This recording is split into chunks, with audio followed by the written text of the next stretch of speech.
What's going on, YouTube? It's Traveling Tony. I'm here in Tanzania, Dar es Salaam. I wanted to give everyone a live update on what's going on here as far as the COVID-19 situation. I've been watching the news in America. I see and I talk to my family, obviously. So I see it's come back in the West. It's come back fully, even in some parts of Africa. I see even on the news, South Africa's having issues with COVID-19. It's back full force over there too. They're talking about lockdowns and stuff. Honestly, if it wasn't for the fact that I kept in contact with people in the West, my family, friends, things of that nature, I would have no idea what's going on with COVID. In this country, in Tanzania, they are not talking about COVID at all. Not even a little bit. There's no one cares about COVID here. What inspired me to talk about this actually was even talking to my tailor. My tailor P, he was telling me that it is back here. It's just no one is talking about it. They're just acting like it doesn't exist because the only people that are affected by this COVID or the return of COVID here in Tanzania are the old people. Old people are affected by the new COVID or the reemergence of COVID again. Here in Tanzania, it's only old people. So the government's not taking any precautions. People aren't wearing any mask or making any preparations. No one's using hand sanitizer, none of that stuff. People are just out here living. I haven't heard of anyone catching COVID here recently, but I don't know. My boy is in. I don't know if he has it, but he's in Kenya. He's not feeling well. I don't know if that's a result of COVID or what, or if he just got sick. But Tanzania, nothing's going on with COVID at all. At all. People are just living their daily lives. Like I said, I had no idea, or I would have no idea about COVID if I didn't talk to my families. My family, my friends, they're all telling me it's back in America. People are doing telehealth and telework again. It's not going down here like that. People are still going into office.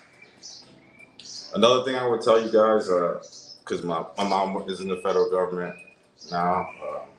She's a doctor there. So they're talking about cutting a lot of jobs with this government shutdown.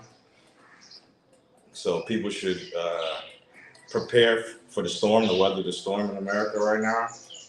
If you're like a non-essential worker,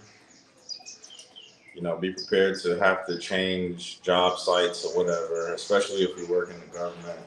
If you're like maybe FOIA, like personnel or something, then they don't really need your position. So be aware of that. But yeah, like I said, COVID here is non-existent. No one cares about COVID. I was gonna play some clips, but I gotta upgrade my StreamYard. I didn't know that, so I'm gonna be playing around. I'll be showing the news clips and stuff. I'll be going live more. I just been really busy with this wedding stuff. But yeah, there's no COVID here, guys. No COVID at all. So you don't need any vaccinations to fly in Tanzania or to hang out here. They have no restrictions here at all. No COVID restrictions. You can just come in. I don't even think you need a mask at all on the plane here. So if anybody's interested in hiding out from COVID, this is the place. I think also too, Dar es Salaam is so hot that a lot of people aren't getting affected. But there are some older people that are getting COVID. The younger people are not affected here at all. There are some older people who are getting hit with COVID. These mosquitoes, mosquitoes going crazy. But yeah, Tanzania doesn't care about COVID. This is how it was when I originally got here in 2021, January 2021. I came here from South Africa. South Africa, they were tripping a little bit about COVID, like how they are now, but it was still pretty relaxed. Here in Tanzania, no one cares about COVID at all. People are still going to the club. People are, still doing farming. People are going to their jobs. There's no There's nothing. Now, I don't know what would happen if COVID started laying people down here. If COVID became like an actual problem where people are actually dying, then maybe they would take it seriously, but no one's dying at all. I think this new COVID might be stronger because no one's taking it seriously. Even in America, the people I'm talking to, no one's really taking it serious. But I've been looking on news articles, whatever. Biden's pushing for boosters. Everyone's talking about getting boosters and stuff like that. I don't know anybody here that's vaccinated, to be honest. No one here is vaccinated. My mother thinks that a lot of people in these countries where people aren't vaccinated are going to die because she drank the COVID Kool-Aid in the West. She's a medical professional, so obviously they're always going to advise you to get that type of stuff. But yeah, here in Tanzania, no one's vaccinated. My girl's not vaccinated. My fiance's not vaccinated. Her parents aren't vaccinated. Her siblings aren't vaccinated. Her parents' employees, no one's vaccinated. Like I said, people don't wear masks. I don't know if any of my viewers, my two viewers, but is in your state, are they very serious about COVID right now? Mosquitoes. Are they saying you have to wear a mask at work like before? Like is the 6 feet thing still in place in the West? Here, there's no 6 feet. There's nothing. Like I said, COVID doesn't exist here. These mosquitoes are just annoying. Does anybody have any questions about what's going down here? I think COVID is just, it's obviously it's man-made, so I think it was released to control people, instill that fear. People are just too relaxed. It's really crazy in the West, but like I said, here is nothing's going on with COVID at all. People are not taking it seriously. People are just relaxing. No one's thinking. I brought it up to my girl actually yesterday. She was like, "It's so old. That was a couple of years ago." Because no one's talking about it. It's not in the news. You can look it up. Tanzania COVID situation. Nothing's going down. But besides COVID, I'll be posting more about my wedding stuff in the next few weeks. Upcoming weeks, I'll be going to Mwanza. I'll be showing you guys more Mwanza. You'll see another part of Tanzania. I only had one video in Mwanza. I've been there a few times. I just wasn't really recording when I was there. So this time I'm gonna give you guys a full view of Mwanza, how people are living, what people do out there, how friendly they are. Mwanza is one of the friendliest places in Tanzania. So when I get there, I'll be doing a lot of live streaming. I don't know if I'll live stream walking around or if I'll live stream just sit down and talking, but I'll definitely be doing videos. I'll be recording. It's pretty cool. People aren't used to recording, so you're gonna see a lot of people probably staring at me, but it's not like illegal and nobody's gonna attack you or anything like that. It's just there's no real influencers or anything in Mwanza, Tanzania, so it's just gonna look different. I'm a black person, so they see you as African. So I'm an African wearing like shorts and stuff, so they know I'm not from here. Most people here don't wear shorts, no revealing clothing. They don't really show any skin, men or women. They wear like long pants, long dresses, things of that nature. What I wonder here though is, do the government buildings, are they taking COVID seriously? The embassy might be. Last time I went to the embassy what was it, last year? Last year I went to the U.S. Embassy. They still abide by COVID protocols because that is essentially America here in another country. So they're obviously going to be crazy. I just don't have no reason to go to the embassy. I had to get my passport renewed last year. So that was my first time ever getting my passport renewed.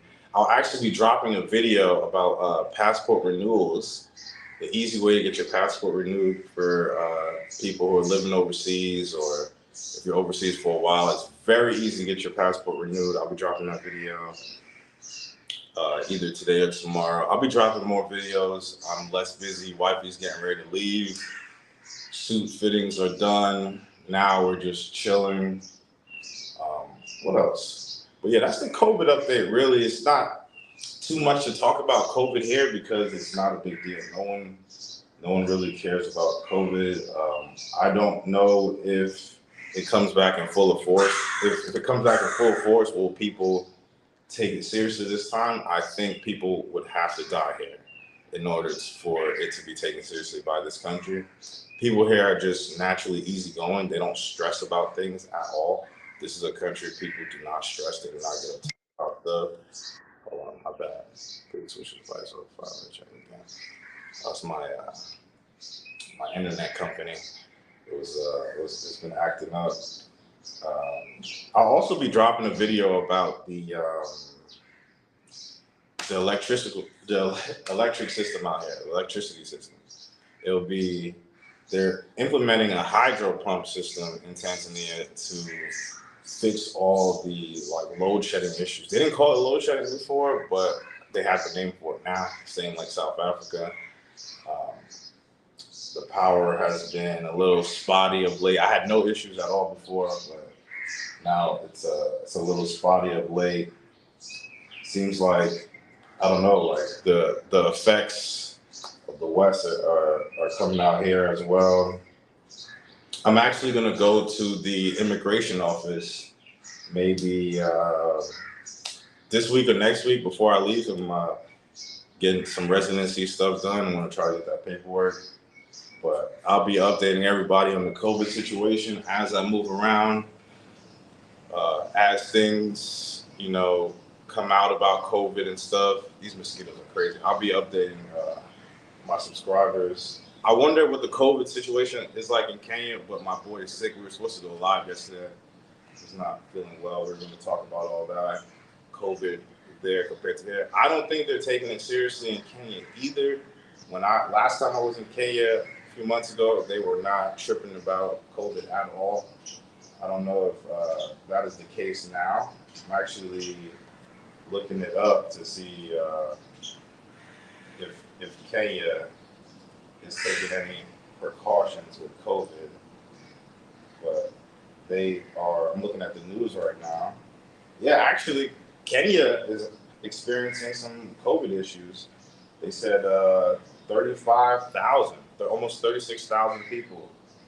That's crazy. They just had 176 new infections. But if you look at Tanzania, there's nothing. They're not reporting it. They don't care about it. It's not an issue here. But every other country seems like this is the place to hide from COVID or any of that Western bullshit. I'm telling you right now. I've been here chilling for a minute. Like I said, the only places that are gonna bother you with COVID is gonna be like federal government places, either the embassy or the Uhamiaji building, maybe TRA, the Tanzania Revenue Authority place. They might, just the government places that care about COVID. Any of the local places do not care at all. They're just like functioning as normal. You go into a local shop, people will probably like ask you if you're crazy talking about COVID because it's not brought up. And that brings up another theory too. People in the country only care about what the government cares about. You know what I'm saying? Like if the government was talking about COVID here, like it's a problem, then people would care. But they don't talk about it, so people don't care. People are going about their lives. You know what I'm saying? And I guess that shows people here have trust in their government. Or maybe it's just how the world is. People in their countries are going to care what the government's talking about. It may not even be a trust thing. It's just like if the government's taking it seriously, we're going to take it seriously. Like I said, there's no 6 feet, anything.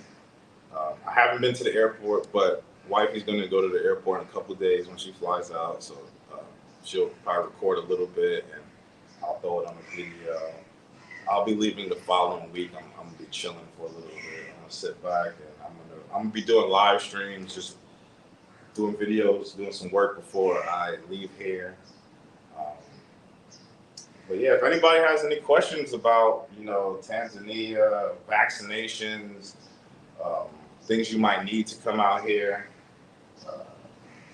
I don't think you need the COVID vaccine to come out here anymore. I don't know. Before you needed the COVID test, I don't know if it's still the case. It might be, probably is, but you do not need to be vaccinated to come out here. They do not care. Vaccinations are not required. Most of this country is not vaccinated. Most people here do not care about it. Like I've been saying in this live, people here do not care about COVID. People aren't vaccinated. People are just going about their daily lives working. People here work 6 days a week, so they're not tripping about COVID. 6 days, 10 hours a day, just crazy hardworking people here. So COVID is not anything that they're concerned about. People here are concerned about earning money to feed their children, paying their rent, buying land, things of that nature, providing for their legacies. That's the biggest thing in Tanzania that I could talk about as far as COVID. I don't know if Uganda, I could look to see if Uganda is having any COVID issues. At the gym, I just met this guy. He's a Ugandan professional runner. I didn't talk to him about COVID. I should have. But yeah. Uganda's having some COVID issues as well. I guess it's just here. Like this is just, like I said, this country is just very Hakuna Matata. That's where it stemmed from, No worries, Hakuna Matatizo, no problems. People are just sitting back, drinking their K-Vants, drinking their whiskey. That's it, just living simple lives. I'm looking right now. Actually, no, Uganda isn't really talking about COVID that much either. So, right, so 2 countries so far that I'm here in Tanzania. I haven't been in Uganda since last year, but I can see that they're not talking about COVID at all. A big way to look is to go to Google. Go to Google, see what's going on with just click the news tab, press the country, click the news tab. Well, if you type in COVID, hit the news tab, you'll see what's going on, what they're reporting on it.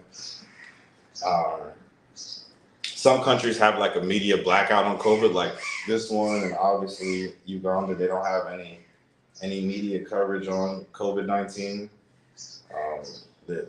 Uganda's more worried about tourists, bringing money, which is understandable. They want money to come to their country. They're not caring about this COVID thing. And by you leaving your country open, people are gonna go there.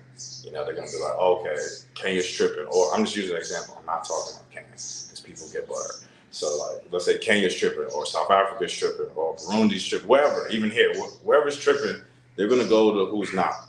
You know what I'm saying? Like going to Brazil was a pain in the ass last year, because they wanted vaccination. That's the only reason I got vaccinated. I got the Johnson & Johnson. I took the one and done. When was that? Like 2020 or 2021? I think 2020 I took the vaccination. I took the one and done, and then I went to Rio, and in Rio, everywhere, all the restaurants, it was so dumb. They wanted to see the little vaccination card. Since we're Americans, our shit's the actual card, but the Europeans and the other nations, they have like a digital one or something they pull up on their phone. We have I think we're the only nation with the analog vaccination cards. Honestly, I don't even know what my vaccination card is. I'm gonna have to look for it just in case if I am going to leave the country again. But even last time when I went to Kenya, they didn't ask for it. They didn't even care. They just wanted my passport and money.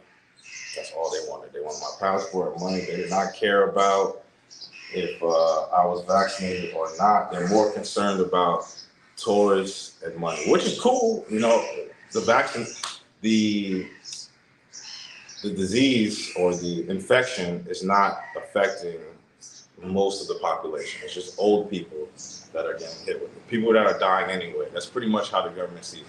It's people who are dying anyway, so it's not a big deal. Now, some people may say that's wrong, whatever, but I believe from what I've seen and just living here in Africa, it's just my take on Africa. Africa is all about the youth and the future. Africa doesn't really care about the really old people. They're worried about the younger people and them developing the country and bringing more things to the country and just making the countries better, wherever the country is. From what I've seen, they really care about the young people here, you know. And that's why I personally love Africa. Starting my family and stuff like that, I wanted to be in a place, especially East Africa, where they cater to the younger generations. You know what I'm saying? So, just giving you guys a quick COVID update. About to be heading out in a second. These mosquitoes are going nuts. That was a crazy mosquito. I've never seen one that look like that before. They're biting the shit out of me. About to head to the gym. Just wanted to give you guys a little update. If anybody has any questions, I'll be on here for a few more minutes. I'll actually just show you guys the sky here in Tanzania. Oh God, let me see. The blue sky is so beautiful. You know, Tanzania is a very beautiful country. I've been here almost 2 years there. It's crazy. Almost 2 years here in Tanzania. I don't plan on leaving, you know. I'm buying, you know what I mean? I bought all this shit, you know, all these things for the house and stuff like that. I'm staying here. It's amazing. I hope COVID doesn't come here in full force because people here are not ready for a pandemic. You know, people here are just very relaxed. They're not ready for the craziness that comes with a pandemic. But thank you guys for tuning in. Like I said, I know I haven't been posting. Usually I post every 3 days. I just been really busy with this wedding stuff. And suit fittings, oh my God. Here in Dar es Salaam, putting on a suit, a full suit with like the waist jacket and everything. That shit is crazy hot. Hey, shout out P. Want to say what up, man. I know we didn't get to do the photo shoot, but I think I would have been like a melting Hershey bar in the photo shoot anyway. I've been sweating crazy. I've been looking wild. On the photo shoot, I've just been dripping sweat, you know, I've look miserable. Whoa, these mosquitoes are violent, damn. But yeah, that's the only thing Tanzania I would really say it might be annoying to vacationers. It's the mosquitoes. The mosquitoes here are real. They're at you. You know what I'm saying? There's so many trees. You know, it's just so much nature. And it's a hot weather place, you know, like DR. If you go to DR, you go to Puerto Plata, Montellano area, it's gonna be mosquitoes on your ass. I would say next to this place, DR was probably the next worst with mosquitoes. Rio wasn't that bad, but Rio's like a lot of buildings and stuff. I'll be dropping a video on Rio. I'm only gonna do this for a few more minutes, but today or tomorrow, this week, I'll be dropping a video on Rio de Janeiro, a guide for newbies, where to go, the club spots, you know, because like I said, well, I didn't say this, but I was on Razor's channel, and he kind of put me onto something, you know. I'm just saying, like, my experience about the country, what I'm looking for, but I'm not really telling you guys what you guys are looking for. So most guys are traveling to have fun, meet up with chicks. I'm not giving you where to meet up with chicks. I'm just talking about the history, how we're treated. People don't care about that. People want to know where the good stuff is, where the fun is. You're on vacation. You got 8 days, 9 days. You're not really tripping about historical stuff, you know, or cultural, economic. You don't care about that shit. You just want to have fun, enjoy yourselves, go home. They're not interested in the whole, like, behind the scenes, why this country is this way and all that stuff. That intrigues me personally. It doesn't intrigue a lot of people, so cool. I'm gonna, you know, just be telling people what they want to hear. You know, you want to hear where to meet the chicks at, and boom, I got you. That's the Latin American crowd. The African crowd isn't really like that. The African crowd is more into the historical sense of Africa. The people who are interested in coming here are more interested in, like, the Afrocentric history, you know, like slavery for East Africa. You know, like, I learned about the Arabic slave trade here. I think I made a video about that. I'm not sure, but I learned about the Arabic slave trade here. It was very interesting. Very interesting being in this part of the world. East Africa is pretty dope. I I definitely suggest people who want to be in a cool environment to definitely go to East Africa. Let me see. Oh yeah, for sure, the surface level type stuff. Yeah, that's simple. Yeah, yeah, that's what people want, man. People want the surface level stuff. They don't want like the intricate, complicated, like the history of slavery and how it affected people in the East versus the West. It's a lot of like interesting stuff. I guess you have to be like really into learning to want to know about it. It just was interesting to me, because we all come from the same continent. People that were in the Atlantic slave trade compared to people in the Arabic slave trade. How are they now? Things like that. That was interesting to me learning about it. I didn't even know really too much about the Arabic slave trade until I got here.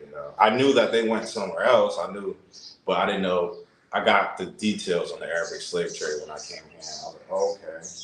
Even the people here don't know about it. Like the locals, they don't really teach that stuff in school too much. I was asking wifey about that too. They don't really talk about slavery. They don't really care. They let it go. Let me see. Things that matter. Yeah, man. Things that matter. But I guess like I said, what I learned is there's different demographics. For Latin America, there's a different demographic, a traveler. People want to know about certain things. For Africa, it's more of the historical sense, more of a cultural sense. People want to see like where we diverge from Africans and our beliefs and stuff like that. Because people talk about Africa and the white Jesus stuff, and I see that too. So pretty much what happened here, what I could say is the white man came, they instilled their religion, and they did. That was it. Like they instilled their religion pretty much among the people, and that was it. So here, that's why you have the split between Islam and then you have Christianity. You know what I'm saying?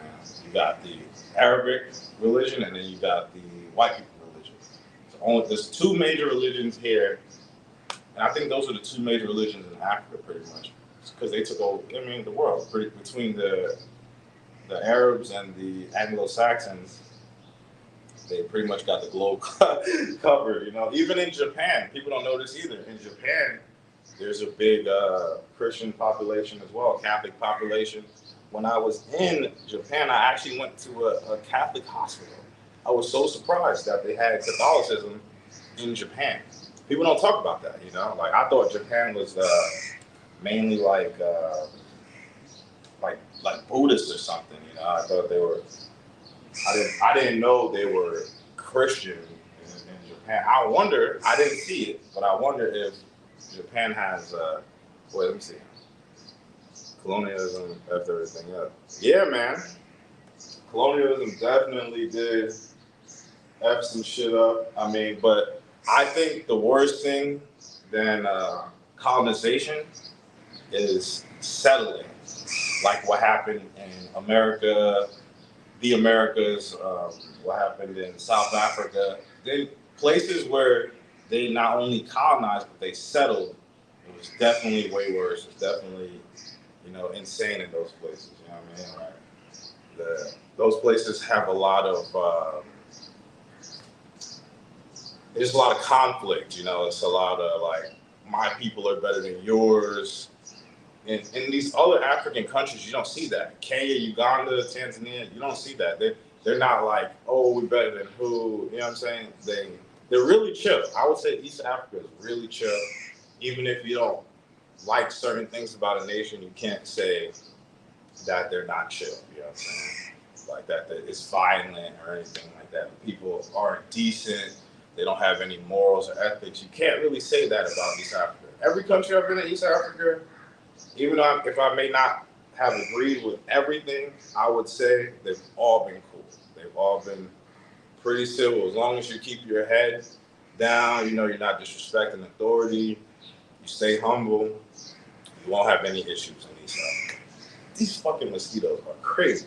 But if you're like like the girl, the sassy truck driver lady. If you in East Africa, if you start like coming at people aggressively, especially people in authority, they will put you on your ass. It's not like the West, you know. I'll do actually a video about law enforcement in the East compared to the West. You know what I'm saying? Law enforcement has way more authority here than they do in the West. People think law enforcement in the West is out of control. Like, people here know not to fuck with the cops. They're gods. The military, the God. Hey, I would say that's overseas, period. Like, you know, DR, Brazil, people don't fuck with the cops. You know, in Dominican Republic, they would say the police were mafioso. You know, those dudes walk around with the biggest chip on their shoulder.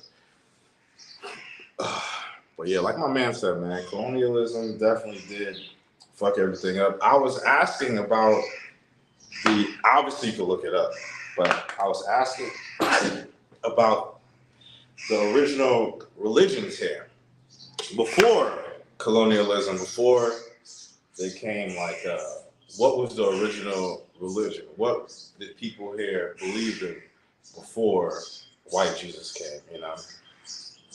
But no one really knows. Like I said, it's something you have to look on Google, but it's pretty much lost in time. I actually did look up a lot of things regarding East Africa, even like, you know, family values and things of that nature. It was interesting. So it's a lot of stuff you can see on the internet. What they say about what? The religion. So a lot of the stuff is kind of lost here. Tanzania. I'm actually gonna look it up again. Hold on. Because I'm kind of just going off of. See, like, yeah, they're showing Christianity and Islam. You know what I'm saying? Hello, how are you doing, ma'am? Sister, how are you doing? I don't know where you're at. I don't know if you're in Africa or America, but good morning or good evening, wherever you are. Just saying hello. Thank you for watching. I hope you had a good day or woke up good. Black to Africa. So yeah, I don't think I've ever watched Black to Africa. See, this is another thing with me. I don't really watch too many travel YouTubers because I've seen, they suggest them, you know, like I'll see like Austin and stuff, the really big ones, or Ken Ganda. I follow him, but I don't really watch it too much because there isn't much they can tell me. Unless if it's like business related, you know, like obviously you could always learn. But as far as like living day-to-day life, they really can't tell me anything. We live very similarly, you know, like they're in wherever country in East Africa, I'm here. It's not too much of a difference, you know.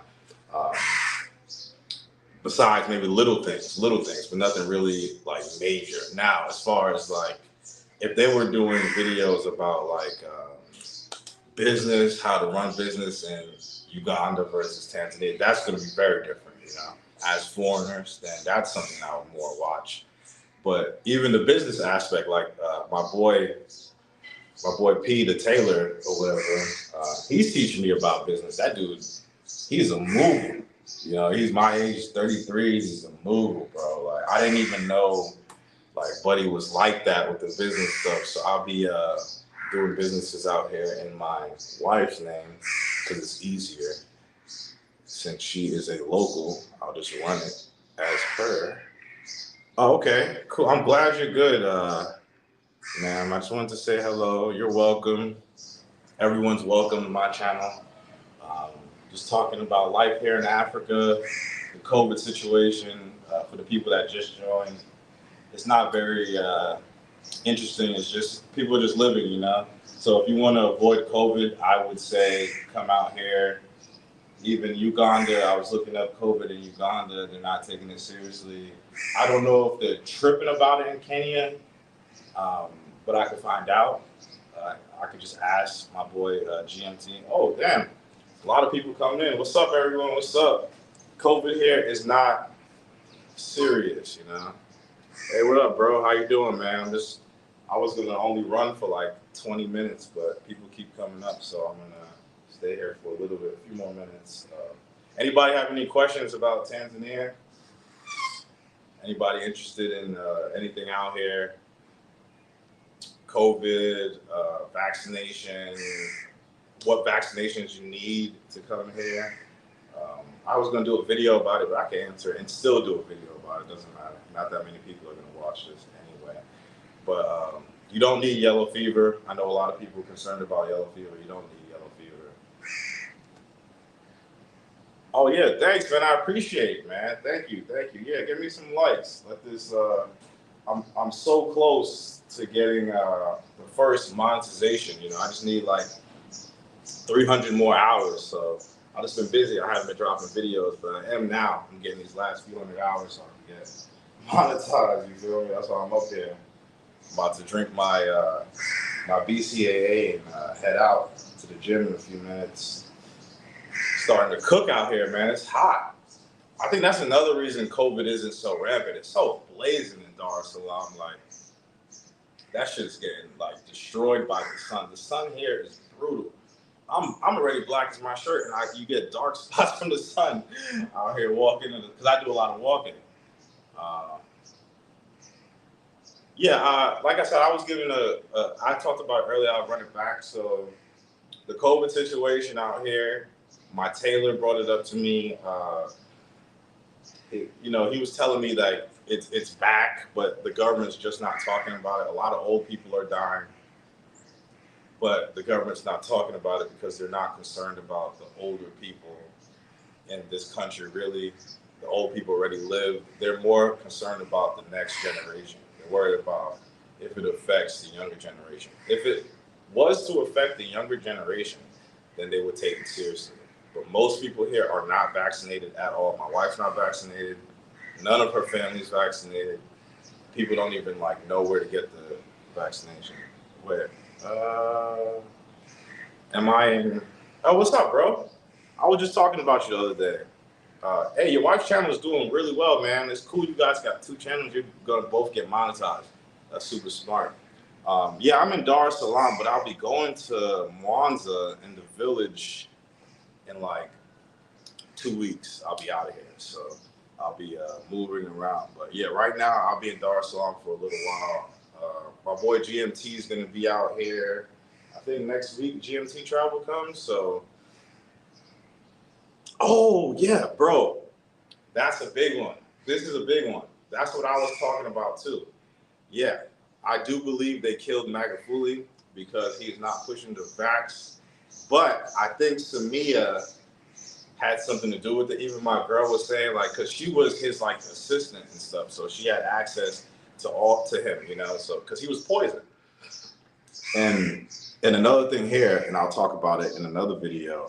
Poisonings is actually common. People poison like people with money and stuff like that. You could get poisoned, you know. That's actually common, especially in the government. They will take you out with poison.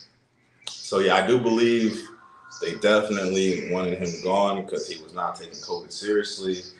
But I think since he didn't take it seriously and the country is already used to it not being a serious thing, that is why it's still continuing to not be serious. The only places that COVID might be serious or was serious before is if you go to the U.S. Embassy or if you go to Uhamiyaji, the immigration offices, you're going to be required to wear a mask. But even Uhamiyaji, the immigration office, is not as serious. The immigration office is not as serious as it is at the embassy. Yeah, I'm not going to talk about the situation too much because I am a Mzungu. Even though the Tanzanians agree with me, I don't want no smoke with their government. You know what I'm saying? That's another reason I don't promote anything wild on my channel as far as Tanzania and stuff like that, because I don't want no smoke. I have heard about YouTubers who've been like wilding and stuff, promoting things that are combative with the conservative nature of this country or countries on YouTube, and they've been getting smoked, man. So I'm not trying to go against the grain. I don't even talk shit about America because I don't want no smoke. You know what I'm saying? I could go crazy, talking about America, saying negative things. I could, I guess, reach out to people's anger, But I'm not trying to do that. I'm not trying to attract the angry crowd of people that hate America, and I'm not even trying to get that big on YouTube, to be honest. I just want to get some.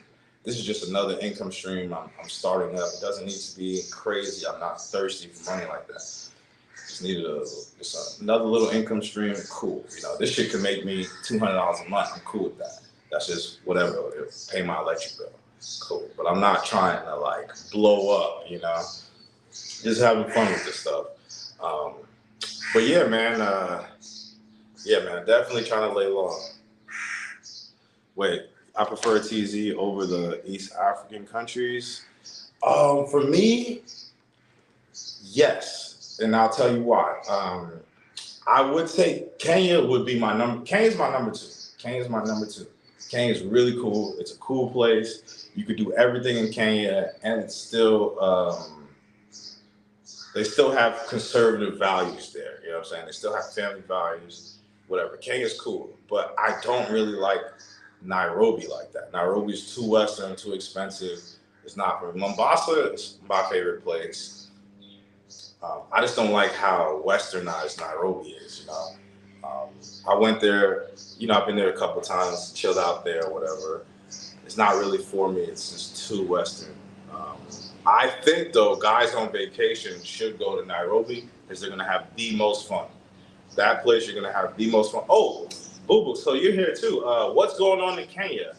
He's in Kenya. Oh, sub his channel, by the way. You guys want to see things about Kenya, you're interested in Kenya. He lives there. I actually wanted to do a live stream with him. He has his wife, he has his baby. Congratulations on your daughter Serenity. I watch your stuff too, bro. So yeah, him and Chawa Raw were the original guys on YouTube I seen in East Africa before I started vlogging myself. So yeah, like I said, he obviously knows a lot about East Africa. He's been here longer than me. You've been in Kenya mostly though, so he can give you a lot of information about Kenya. His wife, very cool. English is fire. People in Kenya speak fire English. She could also give you a lot of information about Kenya. I actually think, bro, you should drop a video talking about COVID out there because a lot of people are interested in the world and what's going down with COVID. Here, it's not a big deal at all. People don't care. But I don't know what it's really like in Kenya as far as COVID. When I go to Kenya, I only go to Kenya for a couple days because it's just a visa run. So I'm not like really kicking it in Kenya. I don't hang out with nobody in Kenya. I just go and I leave. I'll take the bus to Mombasa, take the bus back the next day. I'll do the 12-hour bus ride. Flying to Mombasa from here isn't really cost effective because it's more expensive to fly to Mombasa than it is to fly to Nairobi. But yeah, bro. Next time you come back up, if you run this back, definitely drop some information about Kenya, what's going on with that COVID situation. Like I said, here it's just very chill. People relaxing. Just a normal day. You hear the birds chirping. I go to the gym. There's nobody's doing anything. You know what I'm saying? What up, my guy? Spotlight Entertainment too should definitely sub his channel. Definitely has a variety of entertainment going on. Just not just passport related things, but even things in America is interesting because I don't really keep up too much about what's going on in America. I talk to my family, my friends, and they tell me, COVID's going crazy. It's reemerging.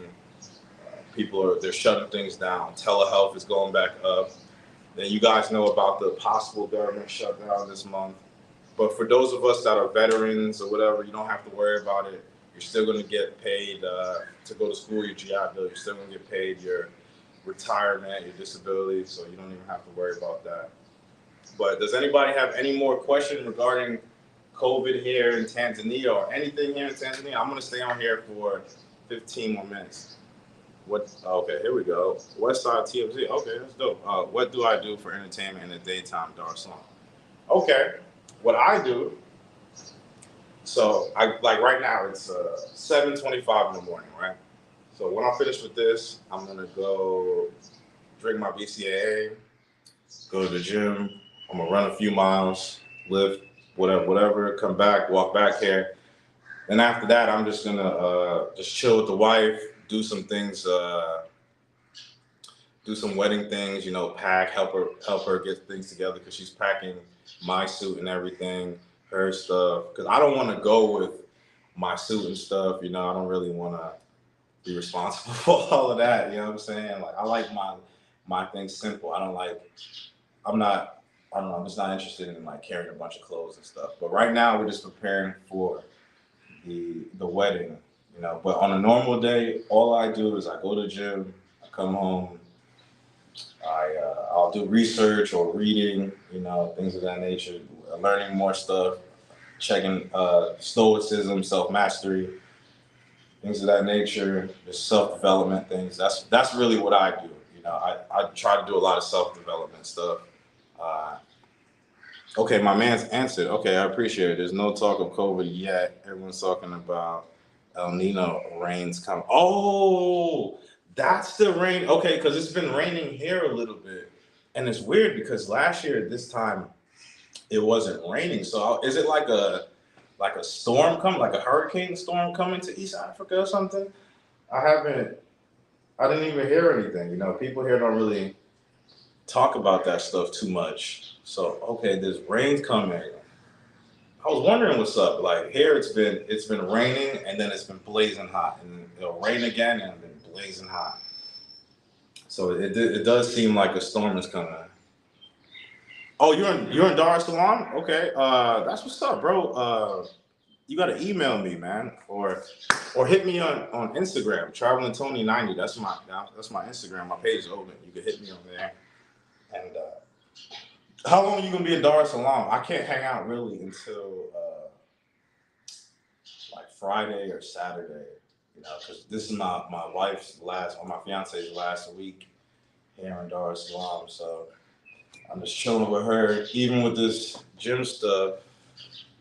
Bertha, hey, how you doing, Bertha? How you doing? I hope everything is good out there in Columbus. Is Columbus tripping about COVID? Are you guys having any crazy COVID cases out there? Ohio is a red state, if I'm not mistaken, right? I think Ohio is a red state. I don't remember. I don't know if I remember if it was a swing state or red state. But I know, okay, no, they're not talking about COVID out there. Oh, that's cool. So that's cool. So some places are tripping about COVID. I know the blue states are. You know, like definitely um, Maryland is tripping about COVID. Uh, DC is tripping about COVID. New York's tripping about COVID. See, red state. Okay, yeah, red states. If I move back to America, if I ever did, I'm not saying I plan on it. If I ever move back to America, I would live in a red state, 100%. Red states, to me, are the best. I didn't even know I was a black conservative until like I really started traveling and like really paying attention to this stuff. So I more fall under conservative. So definitely red states are for me. I'm not really I wouldn't live in like West Virginia or nothing like crazy where they're not used to black people. It'll have to be a red state that are used to black people. It's the only way I can live there. Yeah, man, I'm getting married. You can come to the wedding if you want, bro. It's cool. Everyone's invited. Especially if you're American, you could definitely come to the wedding. You know, because I don't have anybody really coming for me because my family already came.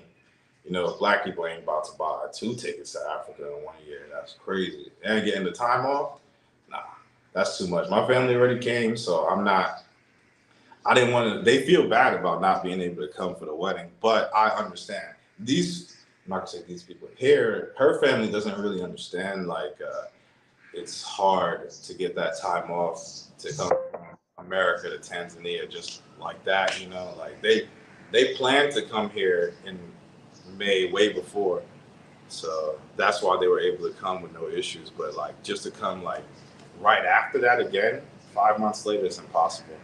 Okay, wait. All right, I'm gonna hit these up. I'm in California and Oakland where people aren't freaking out. Okay, that's cool. I thought California would be crazy. Man, California is wild expensive. You're in Oakland? Damn, bro. California California, it's crazy expensive. You must be getting a bag, bro. Mad respect. Mad respect, yo. Mad respect. My boy really go to San Francisco a lot. And like, he be, burrito, like, $40 in San Francisco. For burrito, like $40. That's crazy. I don't know how y'all eat out there. Any pickup games here? You talking about basketball? Yeah. Yeah, they play ball out here all the time. You could go to the gyms here are really nice. So, but you're gonna pay for it, obviously. So it's like the minimum for like a good gym out here would be like $60 a month. But I think you could just walk on the court and play though. People be playing. It's blazing hot. Let me see. Hold on. They're talking about flu season now. Okay. Yeah, flu season is. They don't have flu season out here. I don't even think people take flu vaccinations out here, as far as I know. But let me see. Oh yeah, man. Thank you, man. Thank you. I appreciate it. You know, honestly, I was just moving around. I had no idea I was going to end up in this country, or let alone even Africa. You know, I had no idea. I had no idea. I had no idea I was going to end up here, but coming here was the best decision I ever made in my life. It actually changed me to be a better person. I have more emotional intelligence than I ever had in my life. And that's another thing that they don't teach in the West that they should. These people are very emotionally intelligent. They don't just react. That's why the sassy truck driver lady, they locked her dumb ass up. Because people don't react like that out here. They're you know, they're humble. Like, okay, let's work this out. You know, and I really love that. I really love that. I don't like that energy, that out of pocket energy.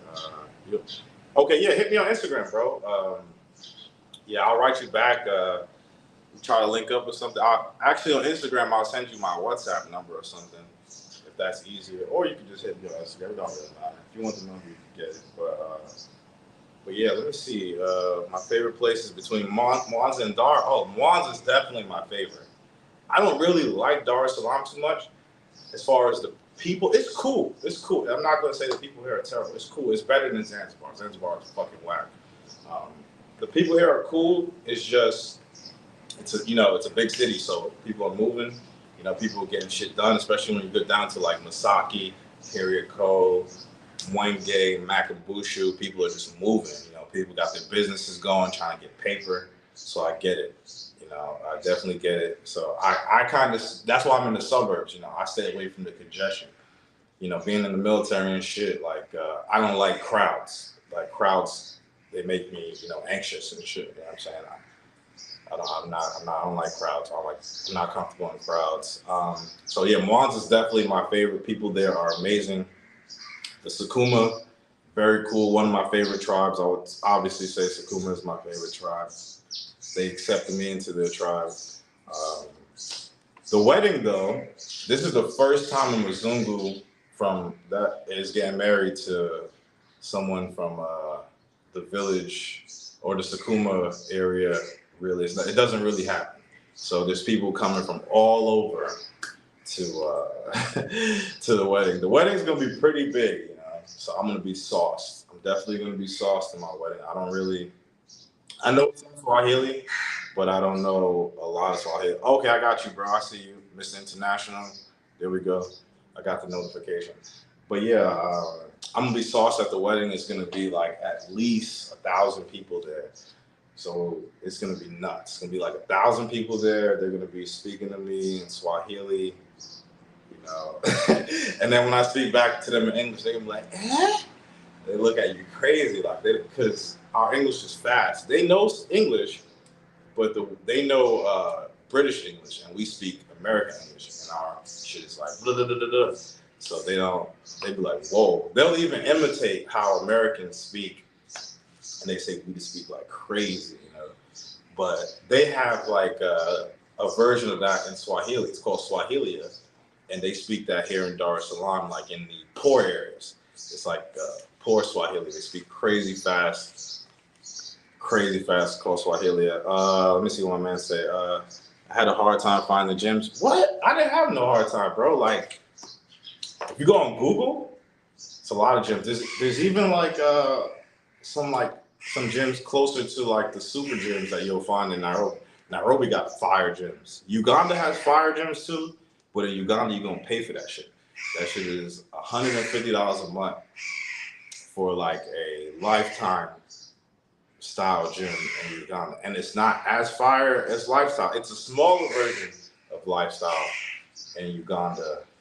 I think Kenya has the same type of gyms too, but they're cheaper. They're not as expensive.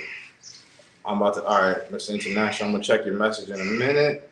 When I'm done with this, I'll probably look at my computer. No COVID in Florida. Okay.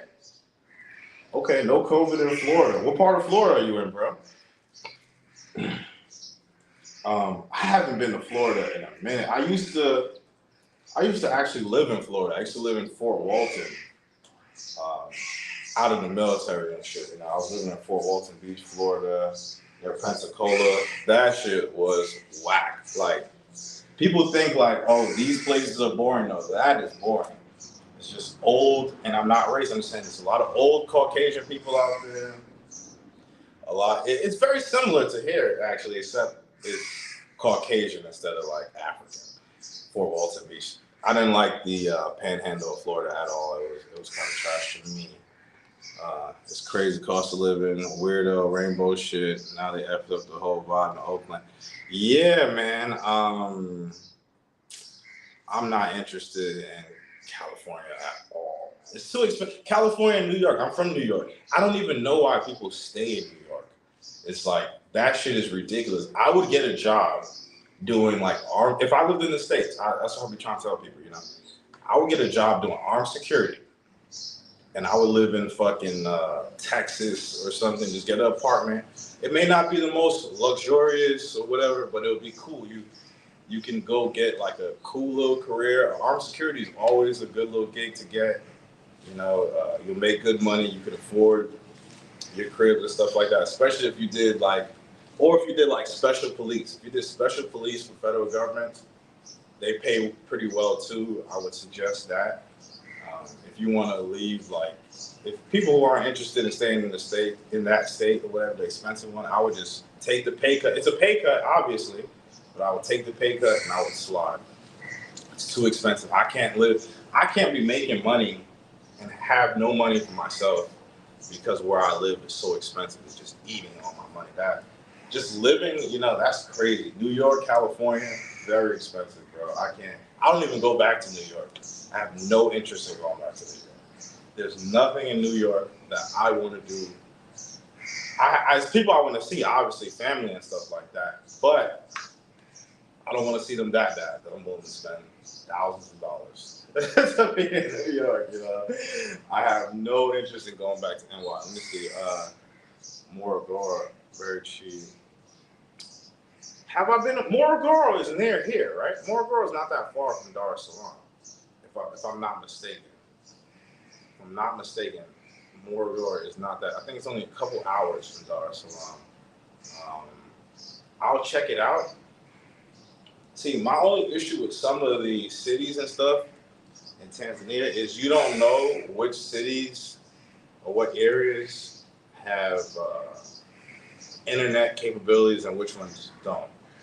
Now, in Dar es Salaam, you're obviously going to have the most internet capabilities or the best connection to internet in this area. Mwanza wasn't bad, but when you start going to like the villages and stuff like that, the internet barely works and it's so annoying. It's so annoying. I try to tolerate it, but you know, being in the village without the internet, and I don't speak Swahili, you know what I'm saying? Like, I be up my girl's ass, you know, I'm just following her, you know, talking to her. Nobody else speaks English really well, because people may know English here, it's just they have no one to speak to in English. So it's like me with Spanish. Like, I was really proficient in Spanish, but I haven't spoken it in like 2.5 years. So now my Spanish is trash. Even Portuguese, I got pretty okay with Portuguese, but I haven't spoken Portuguese in 2 years, almost 2 years. So my Portuguese is garbo now. Those are things you gotta, like, when it comes to language, you gotta keep using it or you'll definitely lose it. Language is not something you just retain without using. From my practice with language, and I would say too, Portuguese compared to Swahili, Portuguese is a way harder language than Swahili. Swahili is very, very, very easy to learn compared to Portuguese. Obviously, Spanish is easier than Swahili, but definitely cool. Let me see. I miss beautiful homes in TZ. So peaceful there, but it's hard to communicate there. But I learned Swahili a lot too. Oh yeah, okay. So your Swahili is pretty good. Do you practice with your girl? Swahili? Like, do you and her like speak in Swahili? I try to practice. I could count in Swahili. I could say the money in Swahili. I know greetings in Swahili, but as far as like being highly proficient in Swahili, nah, I'm not really proficient in Swahili like that. I'm practicing though. It's the thing about Swahili for me is people think like, oh, every African language got the clicking and stuff like that and popping and stuff like that. No, it's not the case, and it's ignorant to think that. But Swahili for me is the ends, like the inzori, the v. They have those letters in front of the words, and you have to. Sometimes they're silent, sometimes they're not. Like Dio. Dio means yes, but it starts with the N, so it looks like Dio, but it's just Dio. So some of the words you don't know that, So I'm saying Dio, and they're like, no, just Dio. Some of the words are a little hard. Let me see. 1,000 people are wearing. That's crazy. Yeah, man. Her dad is a pretty big shot dude out here. There's some dudes out here with paper. People think everybody in Africa is poor. Nah, people out here got paper. There's some, like in my neighborhood, like if I showed you the house next door, you'd be like, yo, people here got paper, bro. The houses here, crazy. I got like a 2-bedroom, 2-bathroom house. It's super small compared to all these other houses, but it's just her and I, so I'm not tripping. I'm getting out the country. Okay, where you want to go, bro? Where are you interested in moving to? Don't say Colombia, DR, or any of those places, because you're not going to be happy there. I'm telling you right now, you're not going to be happy there. Colombia, DR, and those places are not it for living. If anybody wants to pull up too. Oh, I didn't drop the link. Damn. Let me drop the link. Hold on. I'm gonna drop the link. I'm sorry. Damn, let me see. How do I post this comment? If anybody wants to pull up, you could hit the link. I'm just here chilling, talk. I'll stay on a little. I don't have shit to do. This is cool. 4 hours by bus to get to Morogoro. Okay. Yeah, I don't think I've been there. I've been to Tonga. I haven't been to Morogoro. I've been to Tonga. Tonga's cool. I like Tonga. Tonga is very local. It's chill. A lot of the local places, Bagamoyo, Tonga, they look similar. As far as like the cooler places, like temperature-wise, like Arusha, Kilimanjaro, they look very similar too. Like we drove from Kilimanjaro all the way through like Moshi, all those places. You couldn't even tell. They all look the same. Driving in Tanzania seems like it's scary, but I'm gonna do it because I think they might be getting a car for the wedding. I told her to tell them like just give us the money. I'll take the bread, but they might be getting us a car, so it's gonna be like a 20-hour drive from Mwanza to here. So I just hope. I was nervous, I thought like you'd be going through jungle and shit. I didn't want to. No gorillas can punch in the car window or nothing like that. I'm just kidding. But definitely nervous, Nervous driving cross country. I drove cross country before overseas. I did it in Japan. I drove in DR, but I haven't driven overseas since Dominican Republic. And the last time I drove on the other side of the road was Japan. And that was like 10 years ago. So 9 years ago. It's been a long time since I had to drive on the other side of the road and the other side of the car. Because, it's reverse in these places. They drive on the left. Let me see. Oh, you're in Jacksonville, Florida. Oh, my boy is a state trooper out there. My boy's a state trooper in Jacksonville. He got a big ass house. Jacksonville seems okay, you know. Seems like a cool place. So, like you said, a lot of West Florida, a lot of retired. Yeah, man. West Florida is definitely not it for me. Oh, we got somebody pulled up. Let me see. Who's it? Mr. Spotlight himself. What's up, brother? How you doing, man? We're doing all right, bro. How you doing today, man? I'm good, man. I was supposed to be on here for like 20 minutes, but I was like, I'll stay on, get these watch hours. I'll stay on and chill. People got man. So I'll just you got a few people watching. Might well stick in there. Yeah, you know, might as well stick on here. You know, it's cool people. My subs are pretty cool. I've been building this channel for like 7 months, 8 months. So it's cool. Happy with how it's going. Let me see. Hey, man, you probably started around about the same time then. Yeah. You be working hard though, bro. I tried to work hard like that, but I have to. I really respect your work ethic, bro. Real talk. I appreciate you, brother. Really respect it, bro. You really be dropping them videos. You know what I'm saying? That's what's up. I appreciate That's what's up, bro. So, are you taking any trips overseas? I plan on it, bro. I plan on it. I got it right here. Okay. Have you been anywhere yet? Nah, man. I've been grinding here in the States. Okay. Yeah, I see you grinding. You said what? I do plan on traveling a lot, man. I'm ready to turn my global game on. Okay. Where you want to go first? I haven't figured out first destination yet, but I do have a couple of countries I was looking at. Okay. Yeah. DR is a good first destination. Yeah, I don't want to go to the typical American stuff, man. Everybody know they flooding that, man. They've been flooding that for the last 2 years, man. Yeah. If it's more than 3, it ain't for me. You know what I'm saying? Right, cool. right. Cool. Me and my brother used to talk a lot about Colombia, but then now, that's become a heavy vacation spot. A lot of American tourists. You know what I'm saying? So now I'm gonna have to recalibrate, what I wanted to go at. You know what I mean? I still might go visit, but it might not be my first visit now. You know what I'm saying? Right. So yeah, I mean, Colombia's cool, man. Like I think if you're taking like a 4 or 5 day trip, it don't really matter. You could just go, you'll enjoy yourself, It's just when you're sitting for like months, you're gonna be like, oh, this is not what I thought it was. But if you just go for 5 days, you're just gonna enjoy yourself. That's literally all that'll happen. You just enjoy yourself.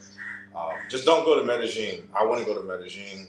I wouldn't go to a tourist place. I wouldn't go to Medellin because they're drugging people. You know what I'm saying? You just relax. You never know. I could get drugged, and I'm a veteran traveler. You never know what type of time people on. They're blowing that shit in people's faces and shit. You know what I mean? Right. I seen it. I seen that, bro. They blow it on your face. They put it on your skin. No, I've seen it. I've done my research, man. There's no way you could defend against that. If I'm sitting here like this, and you coming out of my door, or you're in my house, and I'm done. There's nothing I can do. I can't do anything about that. Like, who would expect that? For real, you can do. Hey, 10, 20 minutes later, you're going down for the count. No, but let me see what Buddy said. We practice more in TZ, but you don't need it much in Nairobi. But I like the language, not very. Yeah, see, that's what I was saying. Swahili's pretty easy. Swahili's not a difficult language. Spanish obviously is going to be very easy for us to learn. But as far as African languages, per Google research, they say Swahili is the easiest African language for English speakers. So for us, it's a very easy language because the words sound like how it's written. You know what I'm saying? So it's not like out of pocket. Like, for example, Luganda in Uganda, that's the language they speak in Uganda. That language is crazy. Oh my God. Like, that is crazy. Man. Now what's difficult is tribe languages. Tribe languages is crazy. Most people here don't even speak their tribe language, like the younger generations. But tribe language is a little out of pocket. But yeah, man, what you got going on? Not too much, man. Today's Sunday. Over here in the States, we watch football, dog. Oh yeah. Ooh. You know, it's football Sunday. It's midnight over there, right? Or almost 1 a.m. Right?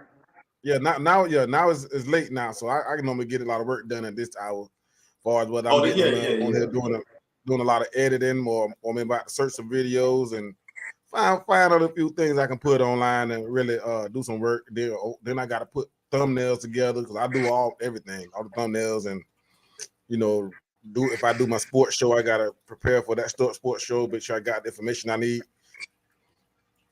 So I do a lot of work. I also trade too. So 3 o'clock the market day is just open. So 3 o'clock tonight, we got European session for the kickoff. So I'll be up doing those times. Oh, you trade on the European market also? Yeah, I mean during that session, not I probably don't trade that markets, but I trade in the US market, but I trade during that session. Okay, yeah. Cause I know people do like international trading and stuff like that. It's crazy. They have markets even in South Africa. I didn't know that, until I got there. They had the whole like the Dow, NASDAQ, the stock market board. Let me get this. Right. No, we're not gonna drive from Dar to Mwanza. We're gonna drive from Mwanza to Dar, because if her parents buy us a car, which I really don't want a car, what I'm saying, because I'm gonna have to drive, and it's definitely different. I will do it. I just don't want to. I will do it if I have to. I don't want to. But we're gonna drive from Mwanza to here. We're flying to Mwanza. But if we get a car, we're going to drive back. I'm only buying one way because I'm not sure if I'm going to be flying back or driving back. So that's why I bought one way. I hope I don't have to drive back, but I've spoken to people. They say, the posted signs make it easier. Obviously, you got to be following GPS, but everything is listed. It's very simple. I thought it was like, you would think it's like very complicated or something, you know what I'm saying? But it's very simple. It's pretty much like just a couple roads, highways. It's not like a bunch of different highways. It's not driving from Nevada to Maryland is probably more difficult than driving from Mwanza to Dar es Salaam, even though it's like similar, but it's definitely more. But distance wise. Anyway, what were you saying, bro? Huh? I said what is similar in distance. Yeah, similar in distance. It's definitely similar in distance.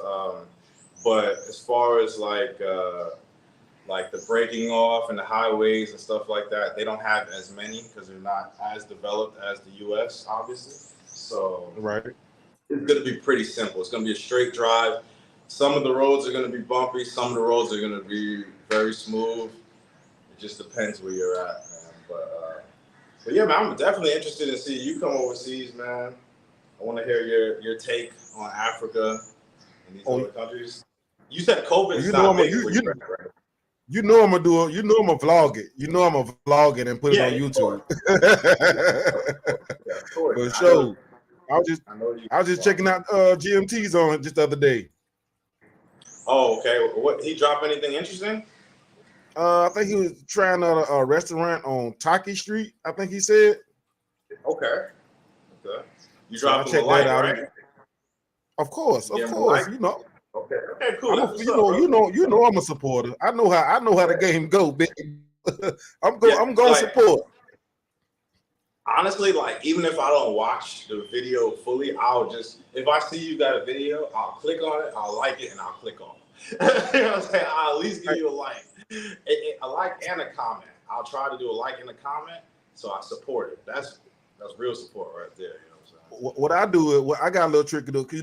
I'm at my laptop, so I got 2 tabs open. I just open another tab, play your video. If I really want to watch, if I'm gonna watch it, I'm gonna watch it. And there's times I do watch it. Then there's times I just play the video, at least give you the stream time. I just let it run all the way through. I just let it play. You can turn the sound off and let it run. Yeah, that's real support right there. No, that's real support. I definitely respect that. I definitely. But let me see. Hold on. All right, my man. I'll get with you. Let me see. Do I have my driver's license? No, I do not have my driver's license in Tanzania. But you don't really need it. You know what I'm saying? All right, man. See you, bro. everybody's going to work. All right, bro, I'll get with you, Booba Gang. But yeah, no, I don't have my driver's license. I don't think you need your driver's license here. I don't really think they care. This is a very easygoing country. They don't care about a lot. Like, even if, let's say you overstayed your visa, they're not tripping. Not like Thailand. Like Thailand, you know, they're more serious. They'll hit you with fines and stuff like that. You get pulled over, you don't have the right paperwork, you could give the person that pulled you over $20 and they'll let you go. You know what I'm saying? What? So there's people talk about corruption in Africa, but the thing about corruption in Africa, which is cool, is everyone has access to the corruption. It's not like corruption in the West, where there's just a very small percentage of people that get to use it. You know what I'm saying? So I actually prefer that. We all have access to it. We all, you know what I mean? It's fair. It's not anything that's unfair. Africa is very fair. You know what I'm saying? I do like that aspect. They're not on no class. Yeah. You don't got to have class to get access to it. You know, we got class. As long as you got the bread in the U.S. As long as you got the money, Tony, they don't care, bro. Tony, how long you been over there? How long you been over there? December will make it 2 years I've been in Africa. Because December 2021, I flew from Brazil. I was living in Brazil prior. You know, I was unhappy in Brazil. I was like, I wasn't feeling Brazil, man. It's very similar to America. People were nice. It was okay, but like I was at the mall, right? And you know, I smoke sometimes. You know what I mean? I'm faded. I'm standing at the mall. I think it's Botafogo or something like that, Rio. And out of nowhere, somebody's just standing in front of me and start shooting. You know what I'm saying? In Rio, bro. They start letting off gunshots. I could have died. I was zoned out. I was off the bait. I could have died, bro. Like, if they were after me, they would have definitely shot me in my face. And I was just like, golly, boy. Yeah. Brazil's crazy, bro. Like, it's cool if you stay in the tourist. It's cool overall. I'm not gonna say Brazil is terrible, but if you stay in the tourist places, it's cool. But like when you start venturing out to the downtowns and stuff like that, it's way more shady in Brazil. It's cool though. If you go on vacation, you stay in Copacabana, you do the Copacabana stuff. But like it's a lot of drug addicts in Brazil, and that's what I was gonna say as far as the settled places. What I noticed, it's a lot of drug addicts. I know my concern is like, we live in, you know how it is living in America. So, you know, it can get dangerous sometimes. You know, sometimes you might not know when something could pop off if you're in a certain place. You know what I'm saying?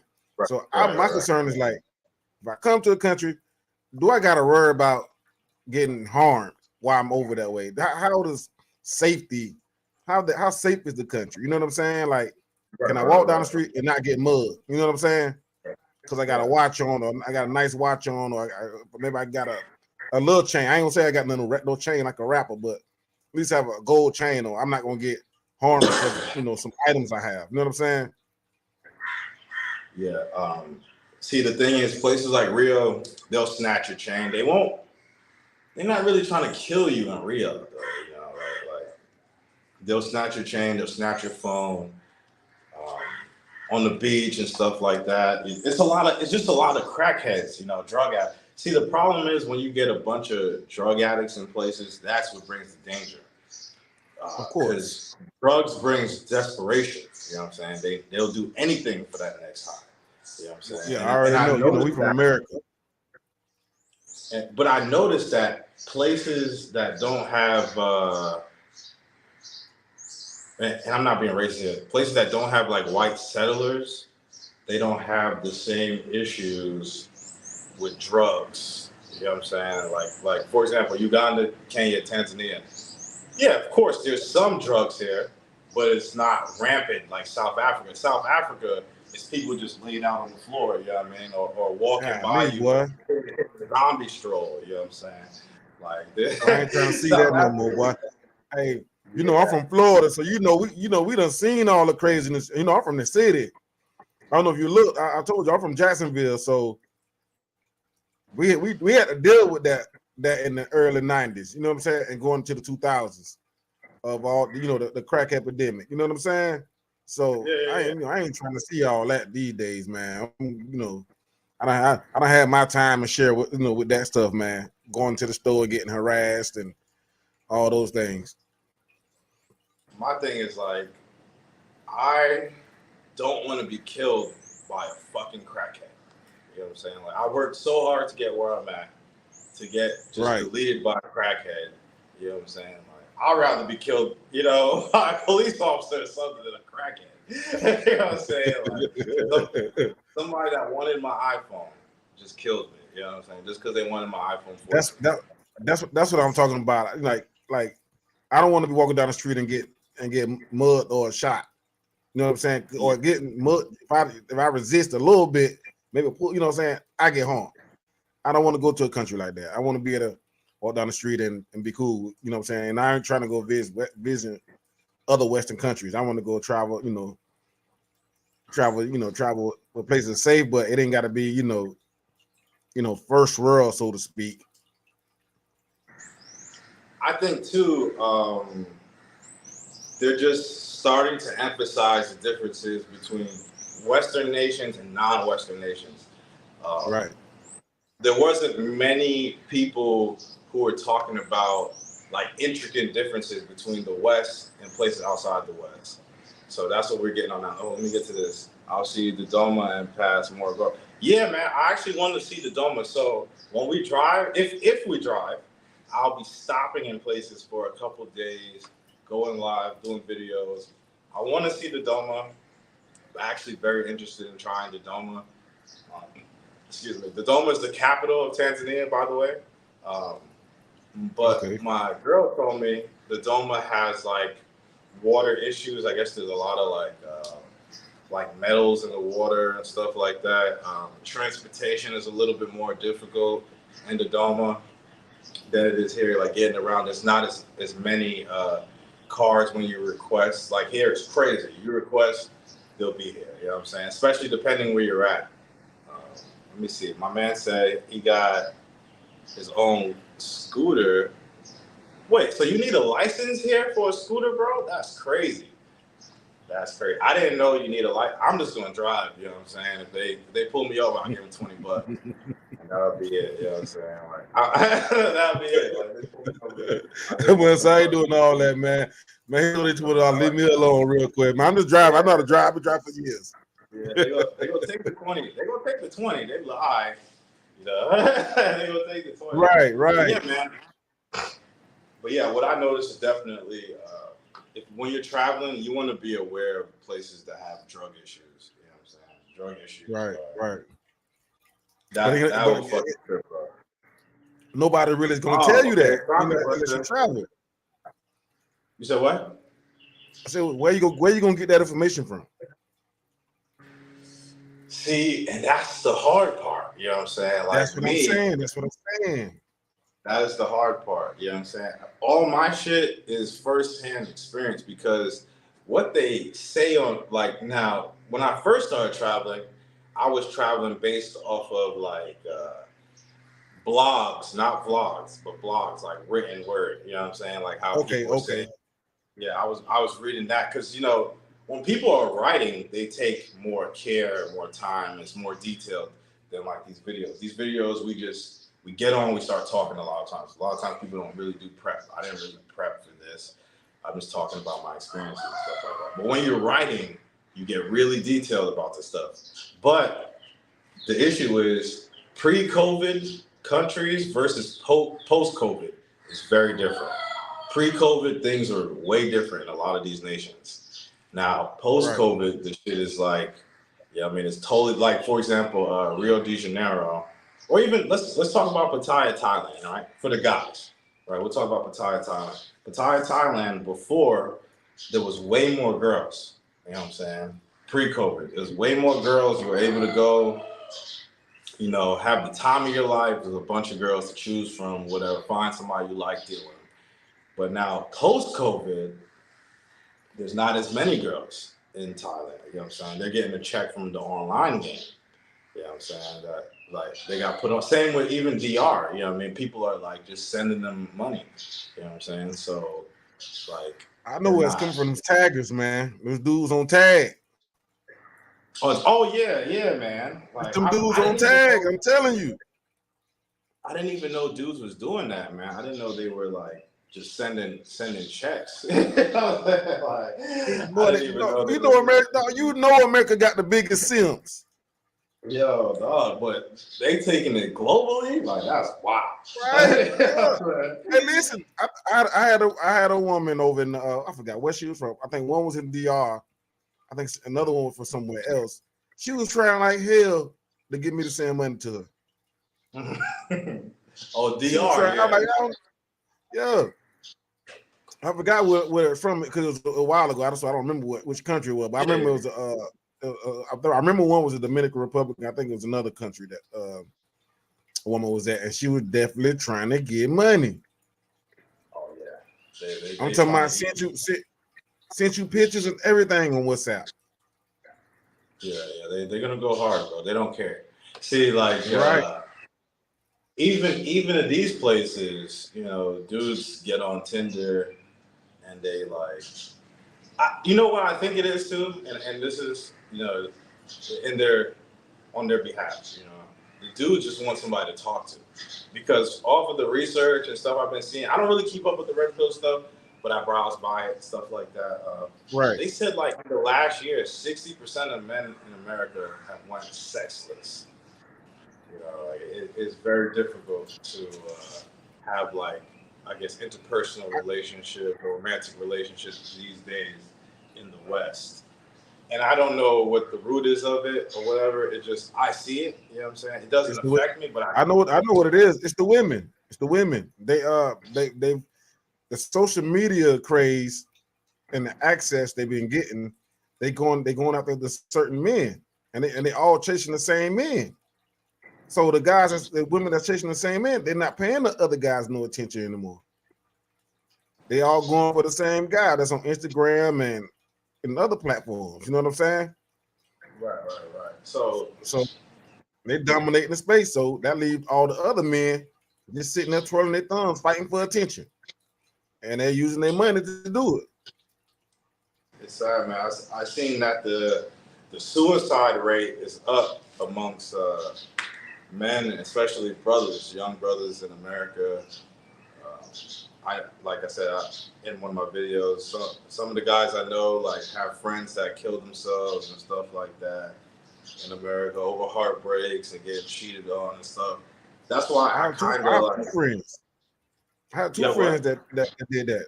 I have two friends that did that. Sorry to hear that. Sorry to hear that. Yeah, man. That's just wild.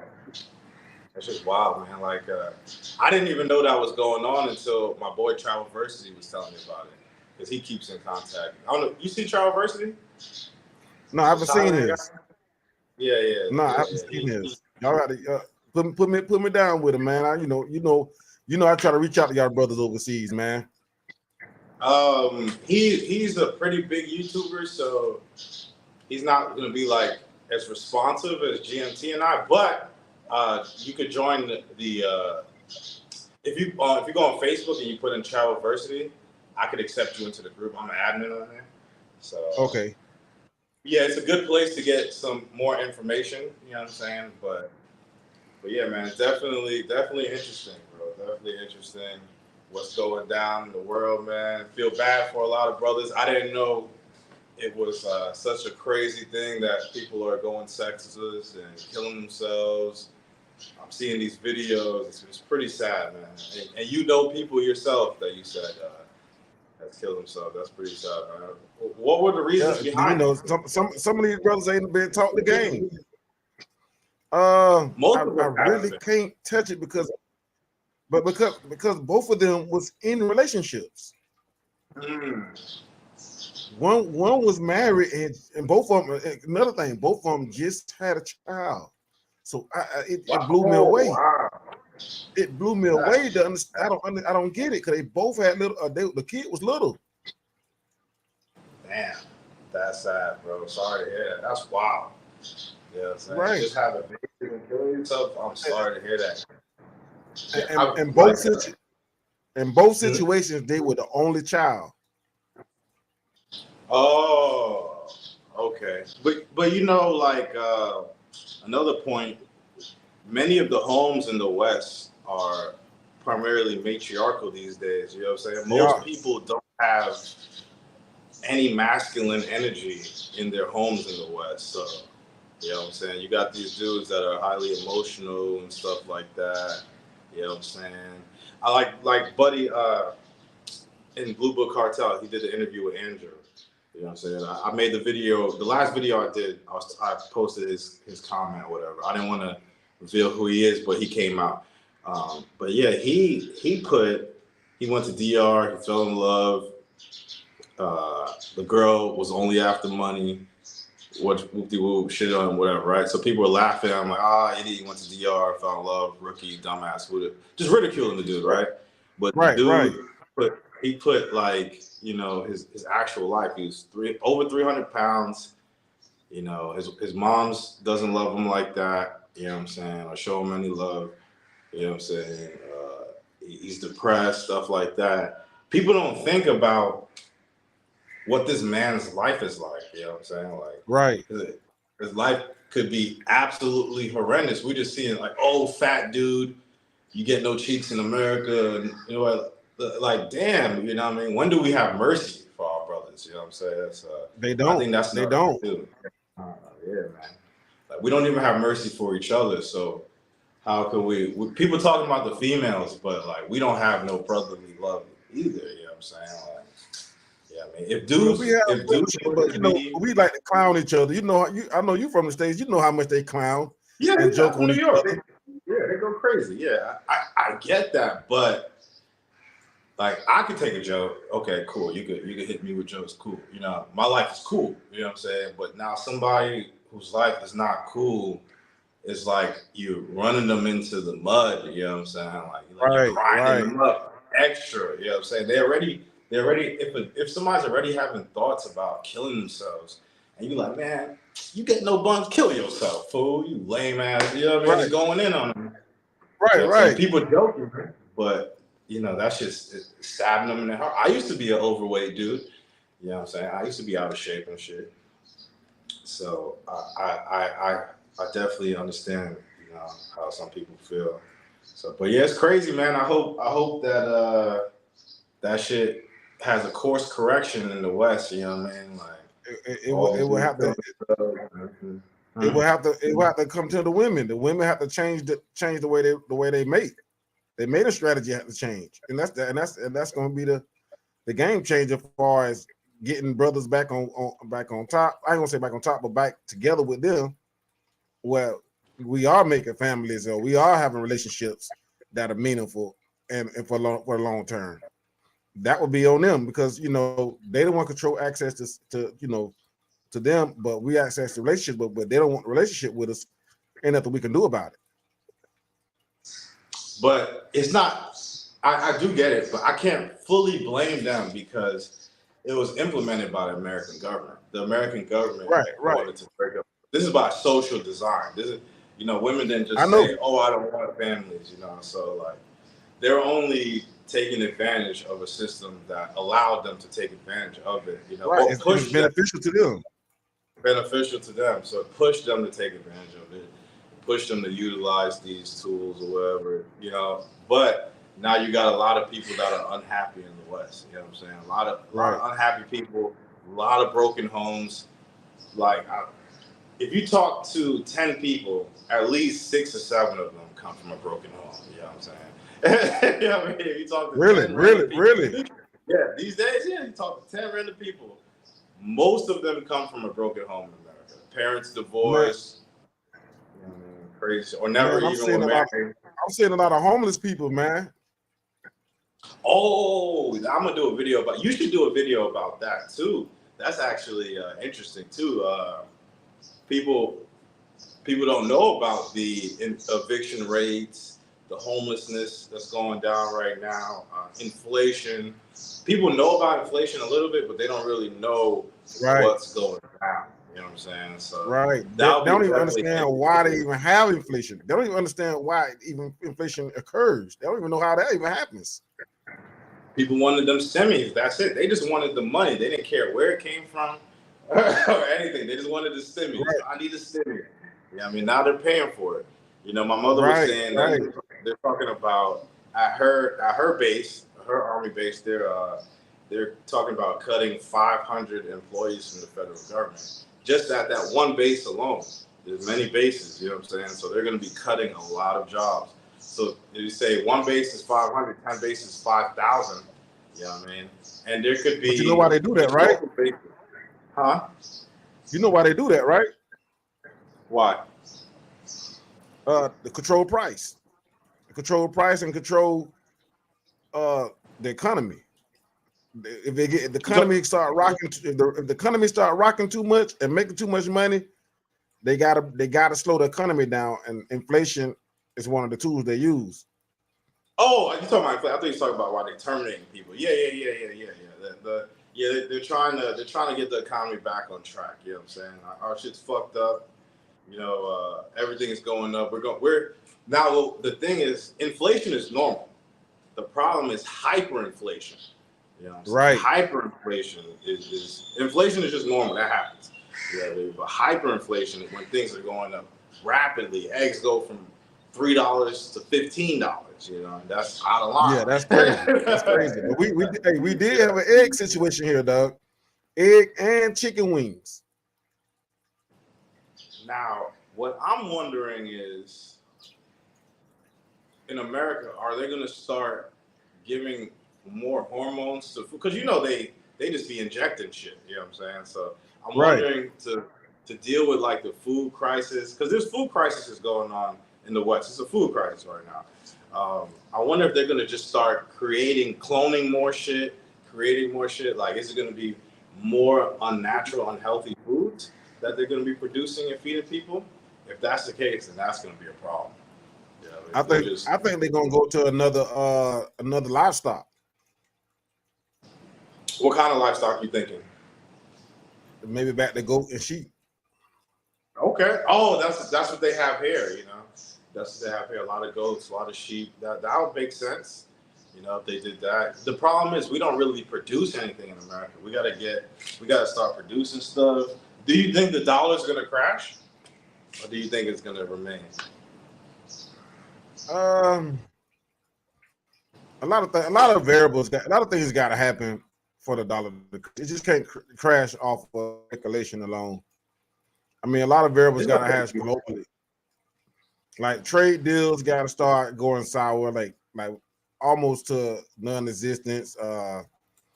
You know, the West having, you know, the U.S. having a bit of a control over certain regions. You know what I mean?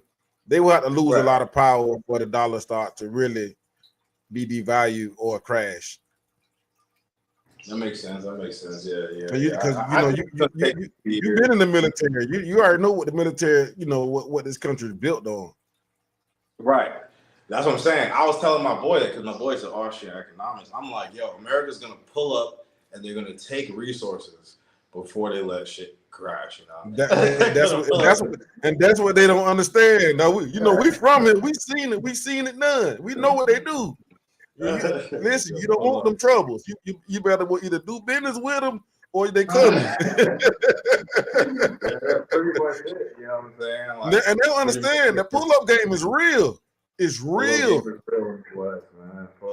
So you guys are not having no COVID issues out there. It's just cool. Nah. Nobody. Nah, it's still little cases pop up. Look, cases pop up, but nothing that's substantial. Here's another theory that people are having. Like, the first COVID was just the tester to feel the waters. You know what I'm saying? Because it's man-made. COVID is man-made. And people forgot that COVID is man-made. So being man-made means they could just release another one. They could alter it, release another one. The first COVID, people are not taking it seriously. So this next one might be crazy to shake up the block a little bit. You know, nobody's taking COVID seriously right now. Like you're saying, some states are. I believe it was serious, bro. They shut down the country, dog. You was in Brazil. See, you was in Brazil when the shutdown happened, wasn't you? So at first I was working for the Army. I was working top secret, when it first happened, but then as it progressed, so January 2021, I quit my job and I left America. I was just done. I was living overseas prior, but I had went back. See, my thing, I was overseas and I was like fiending to come back to America because I was young. I was really young. So I came back, I was living there. I was still vacationing overseas, but then I just started to see all the flaws with like living in America. I'm like, yeah, this shit's crazy expensive. Like, for example, out here, you go to a restaurant, get a ribeye steak, $20, 300-gram steak, you know what I'm saying? Like, you're not getting that nowhere in America. Nah, well, you spend over $100. Oh yeah, you gonna spend some money on the ribeye. Ribeye, they gonna hit you, especially a heavy ribeye, they gonna hit you. But yeah, 8 pounds, 10 pounds. So what content are you dropping next, man? What are you dropping next? Have you had any lately videos go crazy? I seen you had that one video that had 58K. That's what's up, man. Man, I've been waiting. That one came out of nowhere. I've been waiting, man. I just been trying to drop content. You never know which video is gonna do it, so I just keep trying to drop content, man. Right now, it started slow. I still do my sports content, but I got a podcast that I'm trying to really get started. So I'm getting online podcasts going, just on StreamYard, So that's gonna be happening. So I'll be dropping that more than likely on Thursday. We're gonna do it on Wednesdays, and I'm gonna drop it on Thursday. So hopefully I have a podcast going. I can build that crowd and see if we can build an audience with that. I still got my sports, and I'm still cover current events. What we could do sometimes is like we coordinated. We could do the dual streams. That's what a lot of people have been doing. They've been doing the dual live streams. So like, let's say I start a live. Now you can't do it on StreamYard. You gotta do it off of YouTube, and then it'll go live on your channel too. So you getting watch hours and I'm getting watch hours. You know what I'm saying? Okay. Yeah, that shit's actually pretty tight. YouTube killed the game with that one. That's what GMT did. I didn't even know you could do that until I seen GMT do it. And I've been watching other people on YouTube do it. So you see how it's just me and you? It'll stay just me and you, but we're going live on both of our channels. Both channels. Yeah, that's fire. We need that. I've been wanting you guys. I want to come interview you guys on my channel, man, and get a little something going. Yeah, you could do, like I said, it's better just to do 1v1 interviews because then we could both get the watch hours, you know what I'm saying? So it's gonna be easier to coordinate with me than GMT because he's moving, he's doing a bunch of stuff, you know what I'm saying? Like he gets crazy long time, you know what I'm saying? He's a sailor and he gets like hella time for vacation. He gets like 6-7 months where he's just traveling and enjoying himself. So he's having fun, you know what I'm saying? He's chilling, enjoying his time. So I'm more chilling, but at times I do get busy. Like right now with this wedding shit, you know what I mean, all this stuff. It does get a little, Congratulations to workout.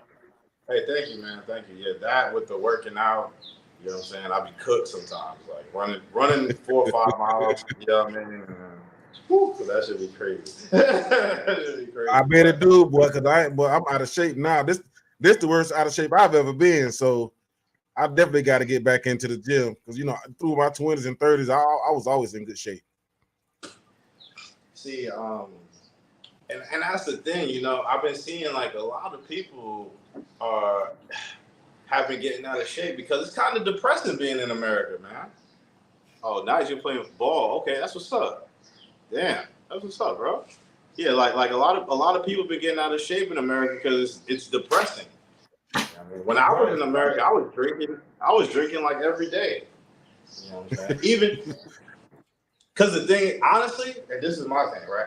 I was always dealing with chicks, right? And I think that was the problem I was having in America, was dealing with women, them cheating, doing a bunch of different shit. All the little woman stuff they do. All the little woman stuff they do over here in the States, all that ghosting or aggravating about something. I know how they is. I know.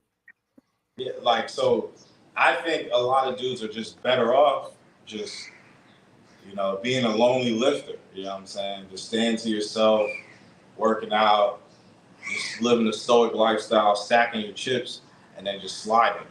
Yeah, I mean, I'm gonna stay on for like 15 more minutes. Do you mind? You mind like chilling for like 15 more minutes? Make it 2 hours? That's cool. That's cool. That's cool. Yeah, then I'm gonna go. I'm just running to the bathroom on you real quick though. Oh yeah, do your thing. I'll talk to the subscribers. Yeah, do your thing, brother. But yeah, so to my viewer right now, what's up? What's up? We were talking about COVID, the first like hour and change, and then we started just talking about life. I don't know if this is a person that was already on here, but yeah, they're saying that COVID in the States, it depends on the state you're in. In the blue states, it seems like they're a little harder about COVID than the red states. The red states seem like they're more chill. For those of you guys that are interested in avoiding COVID, I would say come to Africa. My boy Boo Boo was on here. If you go back to the playback, online they're saying they're tripping about COVID in Kenya a little bit, but they're not. East Africa is where you want to go if you want to avoid COVID right now. People are just going about their daily lives, enjoying shit out here. Well, I'll be dropping more content too in the coming weeks. I'll be going to other cities in Tanzania. I'll be showing the accommodations, the lodging, the gym in Mwanza. The gym in Mwanza via online looks fire. You could even look it up, but I'll be showing the actual gym in Mwanza. I'm sorry about the background. It's the AC going. Wifey's still asleep. It's hot as shit out here. She's probably gonna wake up in a few minutes, but yeah, we're just talking about the world pretty much, and then now we're talking about the U.S. things going on in the U.S.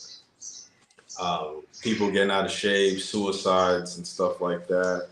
People killing themselves from depression. It seems like depression's on the rise too, bro. Like it's going crazy. It's social media. Social media, man. Social media. Social media has created a lot of income streams, but it's also destroyed the world. Yeah, social media has also destroyed the world, bro.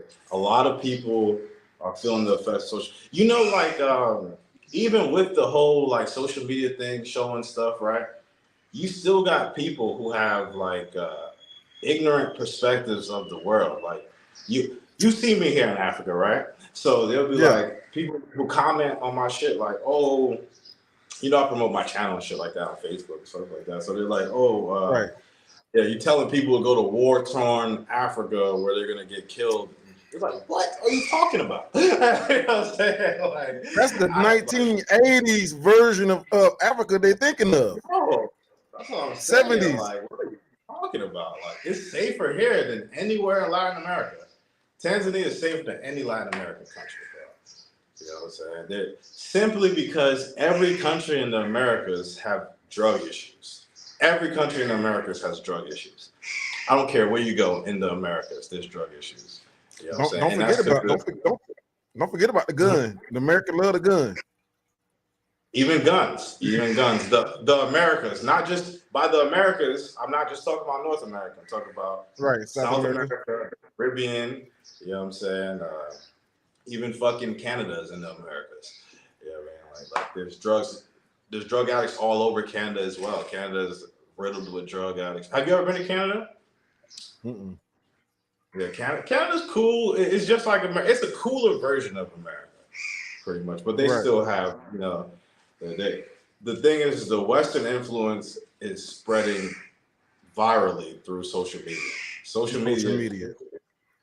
Like even here, like when you go downtown and stuff, you'll see dudes with like the cornrows and the couple chains, you know what I'm saying? They don't really like even like Cardi B and stuff like that. Like they don't understand like what they're saying and stuff like that. They just see the styles, you know what I mean? Like it's trendy. Right. You know what I'm saying?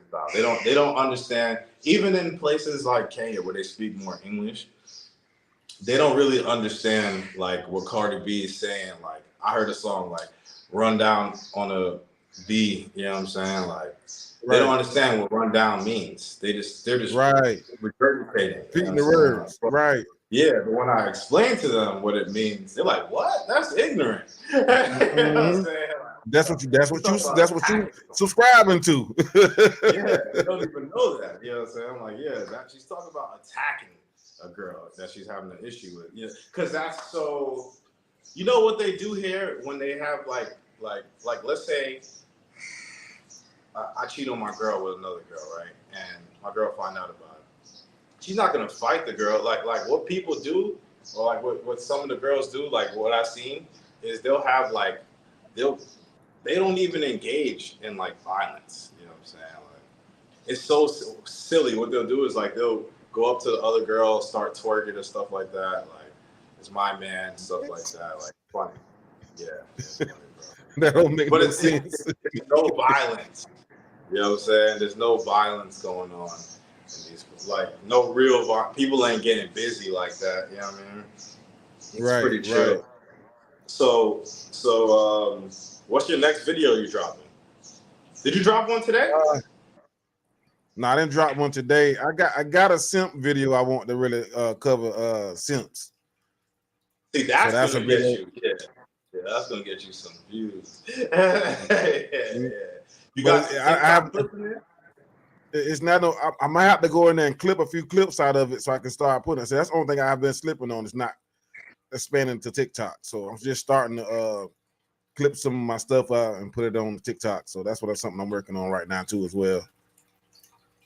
Yeah, if you're gonna do like reactions, TikTok is like really dope because a lot of people on TikTok don't really they're not checking YouTube to see if like copyright and stuff like that.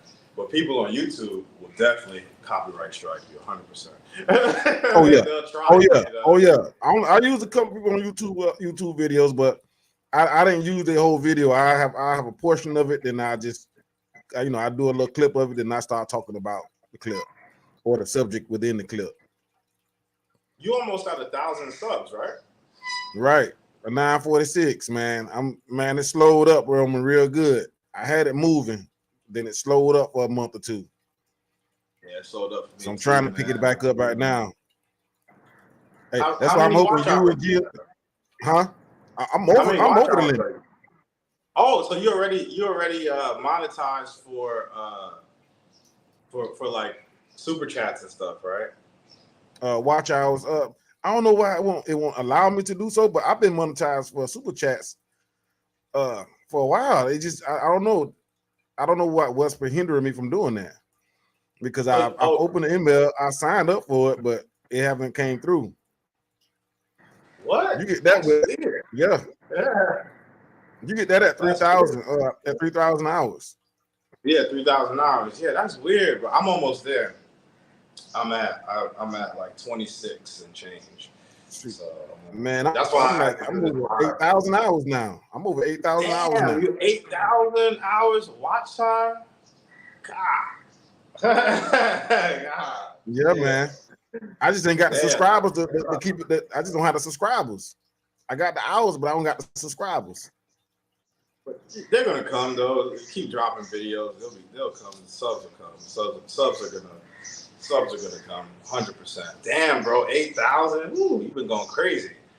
What was your what got your most watch hours? Was it the 58K? The 58,000. Yeah. That got you. How many hours? That ramped it up like crazy. I got like 2,000 hours out of that. Oh, okay. Yeah, I'm waiting for something to hit like that for me too, man. I got something to hit like that. Yeah, it went stupid. It went stupid, man. It went stupid. I couldn't believe it. Yeah, I went crazy. So, you think you'll be taking a trip this year or next year somewhere? I'm looking forward to next year. Next year, I got a lot of work I need to do as far as my trading and things I gotta put in place. You're a full-time trader, right? Yeah. All right. Yeah, man. If you wanted to, you could live overseas. It'll be cheaper than the States. You know what I'm saying? Right. That's what I'm trying to set up. You know what I mean? I got a few. I want to save. I want to save up a little bit. You know what I'm saying? And Oh then yeah, make the before move. you buy. Yeah. So that's why I'm Damn. looking So, towards next year. do you own your house in Florida, or are you renting? Nah, I'm renting right now. So that's the Okay, beauty of it. I plan on buying something though. I want to make sure I buy something before everything get crazy. I'm gonna have something here in the States, and I'm gonna be looking to buying, out of the country at that point.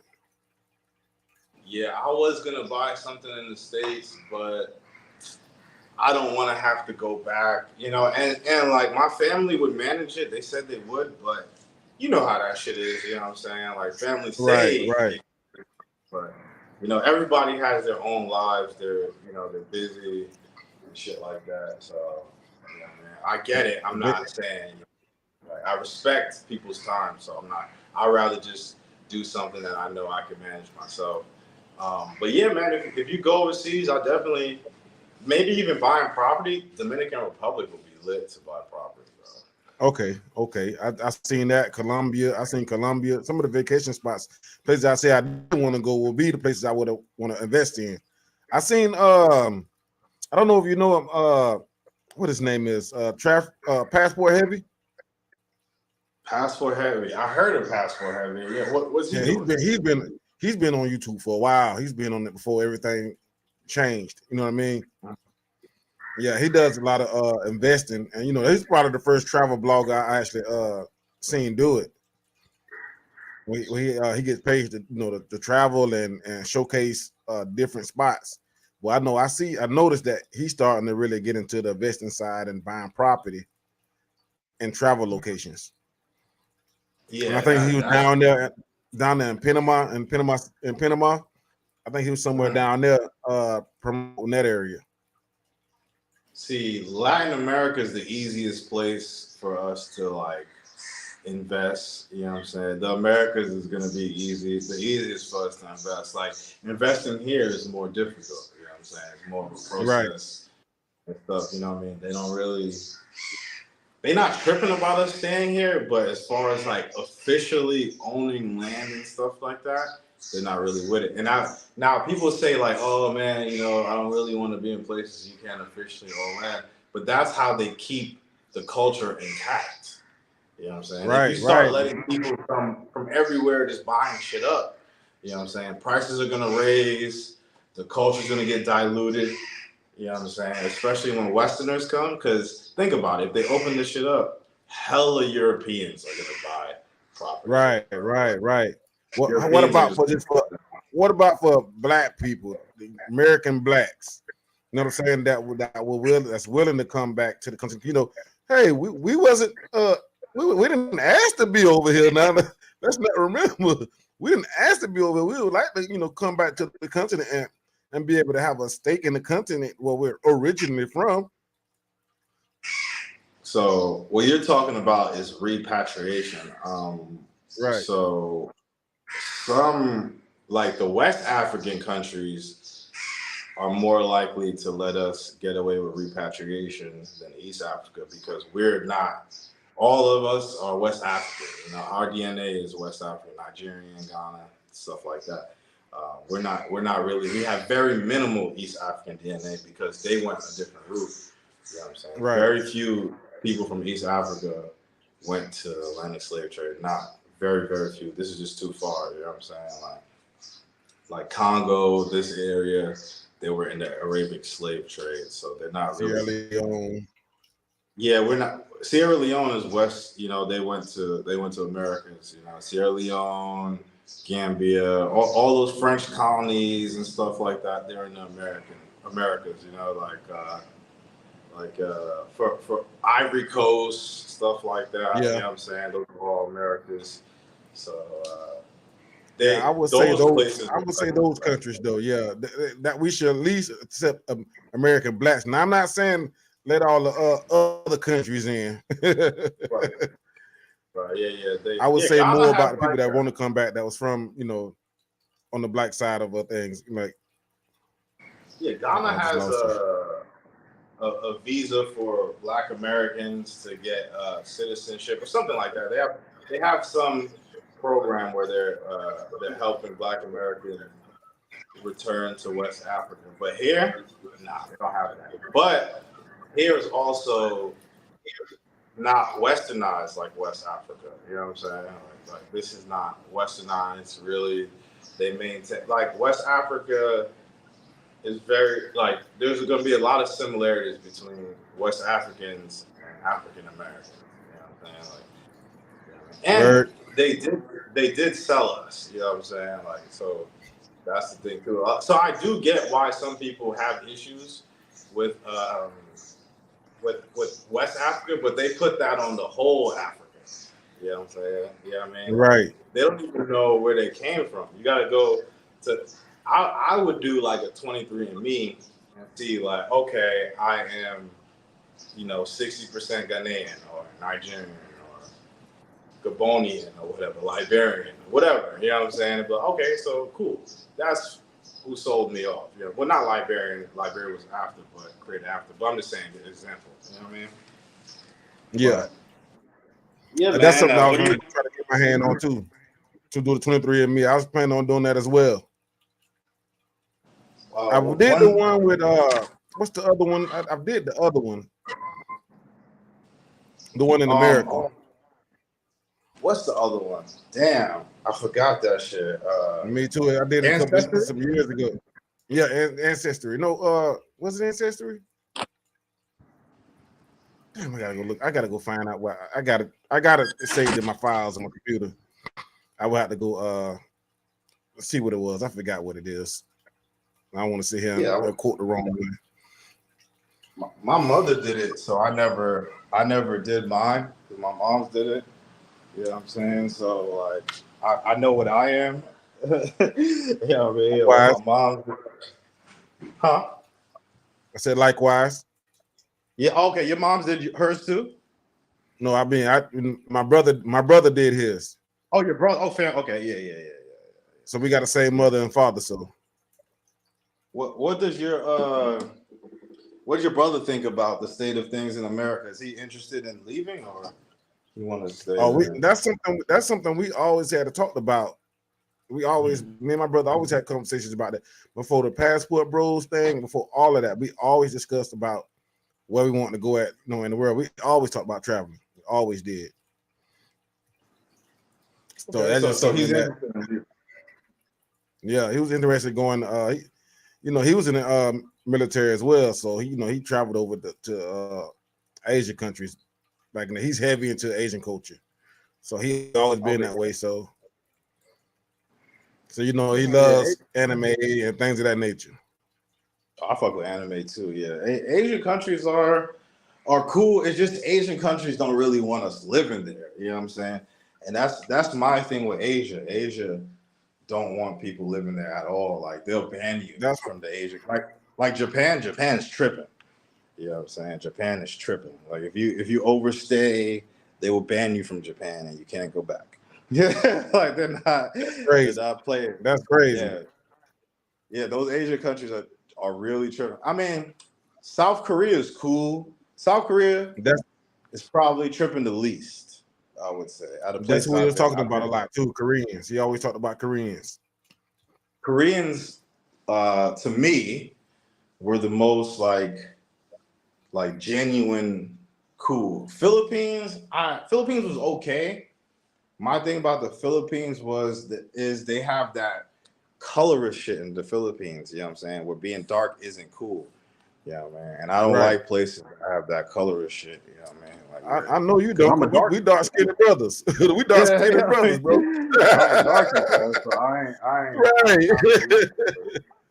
Yeah, man. Black. I mean, if having a black face ain't cool, it ain't for me, man. Right, correct.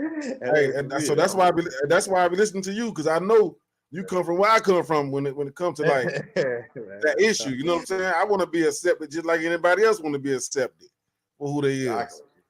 Exactly. Now, if you're on vacation, it's not an issue. If you just got a few days, you know what I mean, it's not an issue. But like just living there and you the only black person going in these restaurants and people staring at you and shit. Like, right. Oh my God, is it a real black person? Yeah. Whoa. You know what I mean? Like that's where my issues lie. You know, I like to live in comfort. You know what I mean? Like, not saying they're gonna attack you or anything like that, but it's just uncomfortable. And another thing too, it's harder. It's harder to deal with traditional type women when you're another race in these other countries. You know what I'm saying? Like a lot of places, especially if you're a blackie. Yeah, man. Like they're not. Imagine, you know, you bring home a chick from Philippines, whatever, bringing home a dark ass dude to their parents. You know what I mean? Colorist. You know what I mean? They're not feeling that. Right. I already know. Like, wait a minute. You just brought it. They looking at you like you're a whole alien. Right. Like they're mad at her. You know, right? Because even in Africa, you know what I'm saying? When the girls marry Americans and stuff, they're not happy about it. Showing. It's kind of showing. Yeah, because they want to marry people. They want people from their country to marry people from their country. Right, that's what it right. is. Like, I just dated a woman from Sierra Leone here in the States, and you know, their family was, you know, they're not really with that, but you know, they lived in the States so long, so they, you know, they did end up integrating with us a little bit. You know what I mean? As far as culture and as far as, you know, going to school with us and things of that nature. So they did have an understanding. Once they really find out our history here, that's what really, you know, shocked them and really they have empathy for us at that point. And like now they understand why we the way we are in the States. You know what I mean? Understand why this culture is like this. So that's when they may be lenient to, like, you know, open to dating you, because now they understand our culture and our plight. You know what I mean? No, you're right. You're right. But because even like Sierra Leone as an example, right? So cultural differences. So if someone from Sierra Leone came here to marry a Tanzanian woman, it would be the same as if a Black American came to marry a Tanzanian woman, because we're not from the nation. You know what I'm saying? It's not just the continent. Because they all see us, and the people don't know this too, they all see us as Africans. You know what I'm saying? Like when I say I'm American, they like, okay, but where are you from? You know what I'm saying? They're like, okay, but where are you from? Where are your ancestors from? You know, where are you from? Right. We don't. That's what we don't understand. Like, we don't know that was wiped away from. We don't know. You know what I'm saying? We don't know. Right. Unless we come do blood tests. Yeah, exactly. You gotta do the blood test. We have no idea. But they're like, where are you from? You know, so off rip, I tell people I'm Nigerian now. That's all I do. People ask, whoa, what country? You know, I'm Nigerian. That's it. Right. Hey, listen, I did the ancestry. I think I did do the ancestry. I did the ancestry, and that's what it says, and that's who I am. That's what I'm saying. That's what most of us are. It's Nigerian, West African. You know what I'm saying? Like, right. I got a little. I remember mine had a little Congo in it, and a little. I know it's Nigeria. Nigeria was one. Congo. I want to say a little small portion of Ivory Coast. I gotta see why I got that hit in it. Yeah, my mom did it. Yeah, next time we'll do the double live. Like I said, we'll do the double live, and it'll get us watch our subscribers. You know what I mean?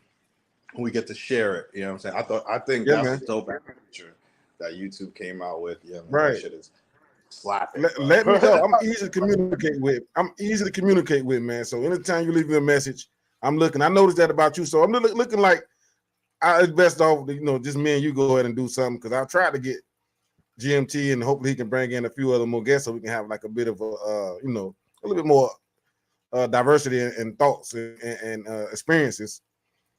But yeah, he's you know, he busy, you know, like he just enjoying his time. Like for me, I'm trying to make I get that. I hope. Yeah, I don't think he's really trying to get income from YouTube though. Not like that. I don't think so. I don't know. You know, Buddy's balling. You know what I'm saying? I don't think he's tripping like that. He getting the bag. So, he's just enjoying himself. I'm glad that he's enjoying himself. We were supposed to go live yesterday. Me too. Yeah, him and I were supposed to go live yesterday. We were gonna do the double live stream, but he's just not feeling well. So we'll probably go live maybe because we were gonna have our girls speak in Swahili to each other. He's in Kenya with his girl. They speak the same language, so they were gonna just link up and speak. We were gonna talk about just things going on. I was gonna bring up COVID. I'll probably do it next time. We're going to talk about traditions and stuff like that. The biggest difference between us and these African nations or people that are born here and live here is just cultural. That's it. Cultural. That's it. But cultural means a lot, though. You know what I'm saying? It does. It does. That shit is crazy. Like, just think about it in sports. If you're thinking about it in a sports term, they always say, "Hey, we're trying to change this culture of this locker room." What does that mean? You know what I'm saying? Like that means they got to change the mindset. Culture is a mindset, and far as habits too, mindset and cultural and habits. That's what it's all about. That's what culture is. Bro. No, I agree. So, and it takes patience and understanding to deal with people from different cultures. You know what I'm saying? A lot of people don't have that. They think their way is the right way, and that's it. They're not even interested and entertaining other ways of life. Right. That's why I wanted to get. That's why I want to get you guys on the channel so we can have that discussion because, I want to attack some of my viewers and some, because I got a lot of Southern viewers on my channel. So there's a lot of guys. There's a couple. We got some guys from New York too. It's a lot of subscribers from New York as well. But I want to bring that out to my channel. So I did want to bring that, that topic and that niche to my channel. Yeah, man, that's a good topic. People need to understand the differences in culture, have more understanding and tolerance for people in other cultures. It's not the same as yours. It's a lot of cultural intolerance in the West. We see our ways as that's it. But especially when you're talking about like feminism and things of that nature, you know what I'm saying? Like things should be this way. Like they have a very incorrect perception of what's going down. Oh, women in Africa just get beat and stuff like that. It's not true. Yeah, it's not true. Who does that? You know what I mean? They pick better. That's the difference. Right. Better. That's it. They just pick better. Because, if you got a father, you can't pick a loser like her. Her whole family vetted me. You know what I'm saying? When I went there, right. Her uncles was there, everybody was there. They wanted to see what I was about. You know what I mean? Like, see, that's what I want. That's what I want to bring to the channel, bro. Some real, authentic truth about the continent and experience that you were actually experiencing over in that culture. Understanding that culture, that same type of culture was already within our culture. They just stripped that away from us. But I definitely want to bring that to the light. You know what I mean? Mm-hmm. The dowry, for us, it was going to the father to get the hand in marriage, getting permission. That was like the Western way of the dowry, you know what I'm saying? But what happened to that shit? That shit dissipated. No one goes to any girl's father anymore to ask. People barely got fathers. That's what I was saying earlier, you know what I mean? That's why that shit went away. Bingo. People barely have fathers. People don't know who their dad is. You know what I'm saying? Mom had a one-night stand, you know what I mean? And it's a sad truth, you know what I mean? Like that's for real. Yeah, guys that are educated and successful are not at the top of the dating market, and that's what we're seeing now in the West. You know what I mean? Like they're having children irresponsibly with losers. It's like, how do you expect a loser to take care of a family? It's non-logical. You know what I'm saying? It's an asinine argument. You know what I'm saying? It really don't make sense. Why are you trying to argue that? Why are you mad at men when you choose the worst kind of men? You can't be mad at them. But that's something something that all of the good brothers and educated brothers knew. We sat there and watched it on the sideline. We sit there and watch. What's the name? Go mess with what's the name? We seen it happen if you was on a campus or in the, shoot, even in the military, you see it happen. Because like, put it this way: if a dude were to get a stripper or a prostitute pregnant, right, and it bit him in the ass, then everybody be like, "Dumbass dude, why would you pick one of those girls?" You know what I mean? Like, why would you have a child? You know what I mean? But if a girl gets pregnant by a murderer, gangster, they're like, "Oh, you know, he should have been a better man." Like, what?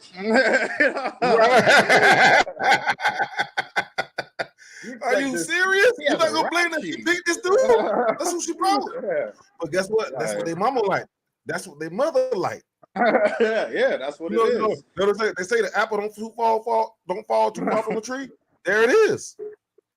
Well, and that's another example too. You know, like what I notice here in Africa, even here in Africa, right? The women who have mothers that have husbands, like for example, her parents really get like whatever, that type of dynamic is a different type of woman. You know what I mean? Because they're just like miniature versions of their mothers. You know what I'm saying? Correct. Like, so her mother instilled a lot of values and stuff in her that I noticed as a man. Because as a man, you're gonna come across women and you're gonna be like, man, she has wife traits. What the fuck? You know what I'm saying? It's, boom, we know that. You should be available. Right. Like men know, like we know dudes lie to themselves subconsciously. They're like, whatever, you know. We'll know. I was doing that in America, you know what I'm saying? I was like, I knew a chick wouldn't be really wife material, but because of slim pickings or whatever, you know what I'm saying, I'm trying to force myself to be with a girl that may be physically appealing, but mentally fucked. You know what I'm saying? Like she just had too much trauma or whatever, you know, because we just look at beauty and not what's behind the beauty. You know what I'm saying? Like there's a lot of beautiful girls here too. Like they'll have mothers that were on some wild shit, you know what I'm saying? And then boom. Mm-hmm. You know, it's not too many because there's not a welfare system here. So when there's not a welfare system, that makes women pick better guys to have children by. You know what I'm saying? Bingo. That's you know what I mean? But there still are a few, just like homosexuality. It's not rampant here, but there are gay dudes here. You know what I'm saying? It's everywhere. Right. You know? You're gonna get irresponsible men, irresponsible women everywhere. It's just parenting reduces those numbers significantly. Correct. That's the whole argument that black men are having over here in the States. Mm-hmm. Yeah, man, it's pretty crazy. You know, I like being here. I learn, or being overseas living, I see the significance of good parenting. You know what I'm saying? Home training, all those values, morals, ethics.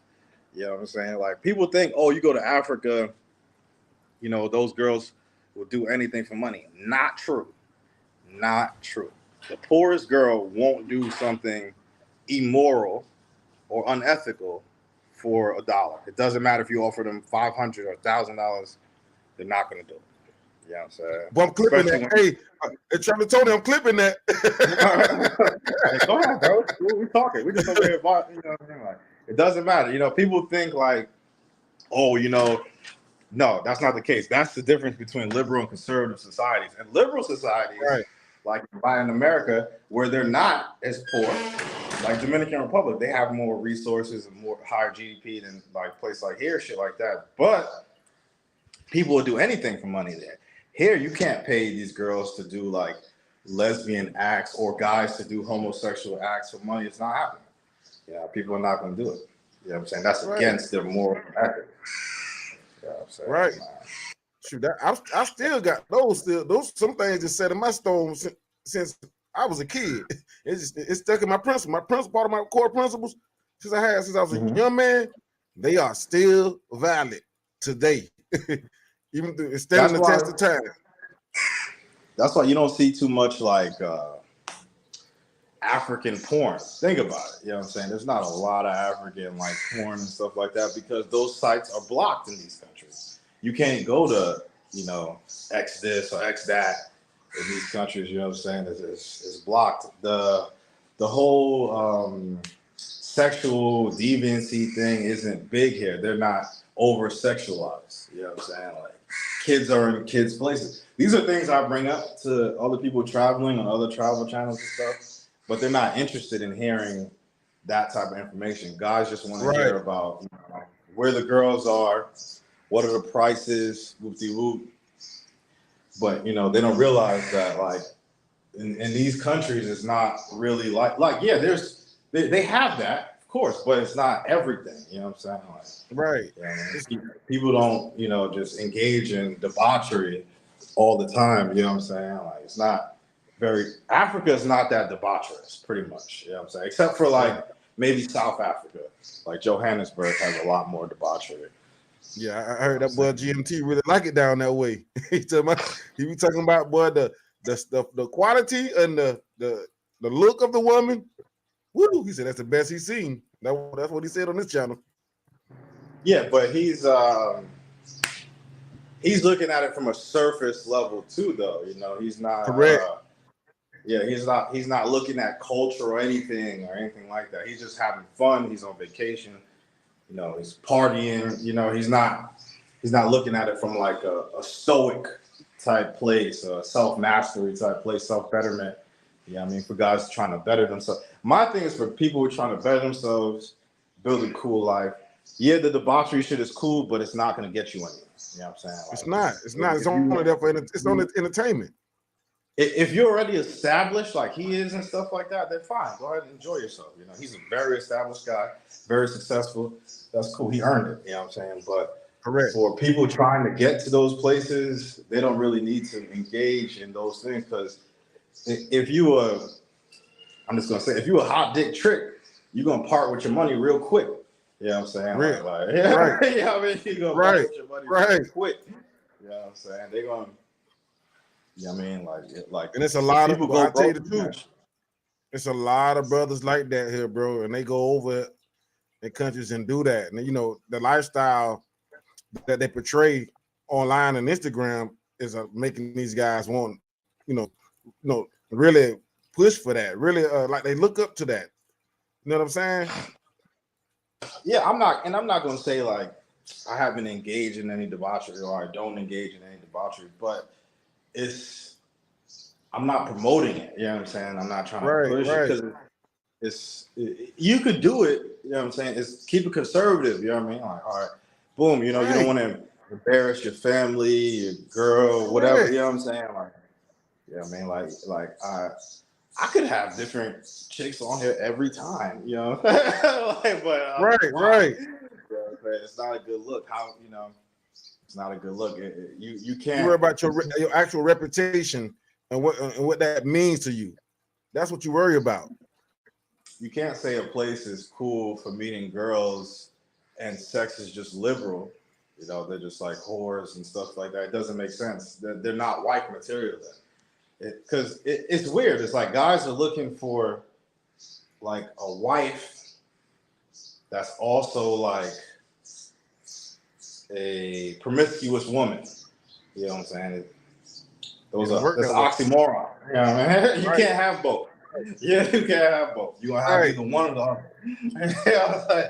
But that's what that culture. That's what American culture do to you. That's what it do to you. Got you. Looking for unicorns and shit. Right.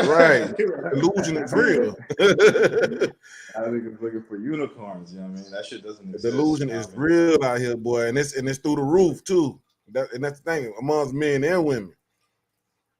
That's what if you ain't got no talk game and got no personality over here in the States, it ain't gonna work for you over there.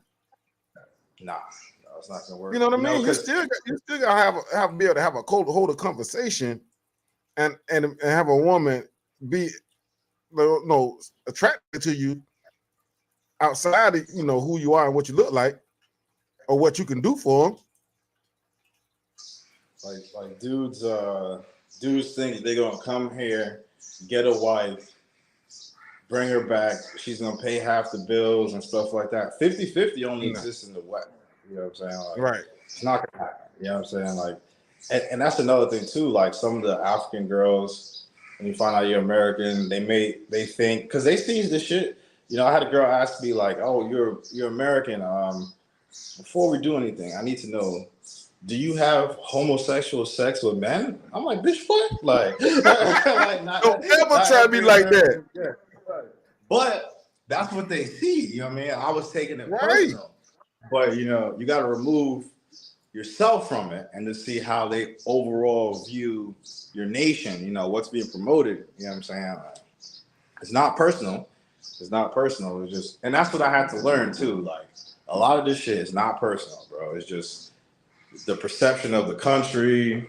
You know what I'm saying? Like, they're just going what they see. You know what I'm saying? Just like with Americans in Africa, you know what I'm saying? Like, they think people getting hawked down by lions and jaguars, you know? Like, if I go put my foot in a pond or something, a crocodile's gonna snatch me up.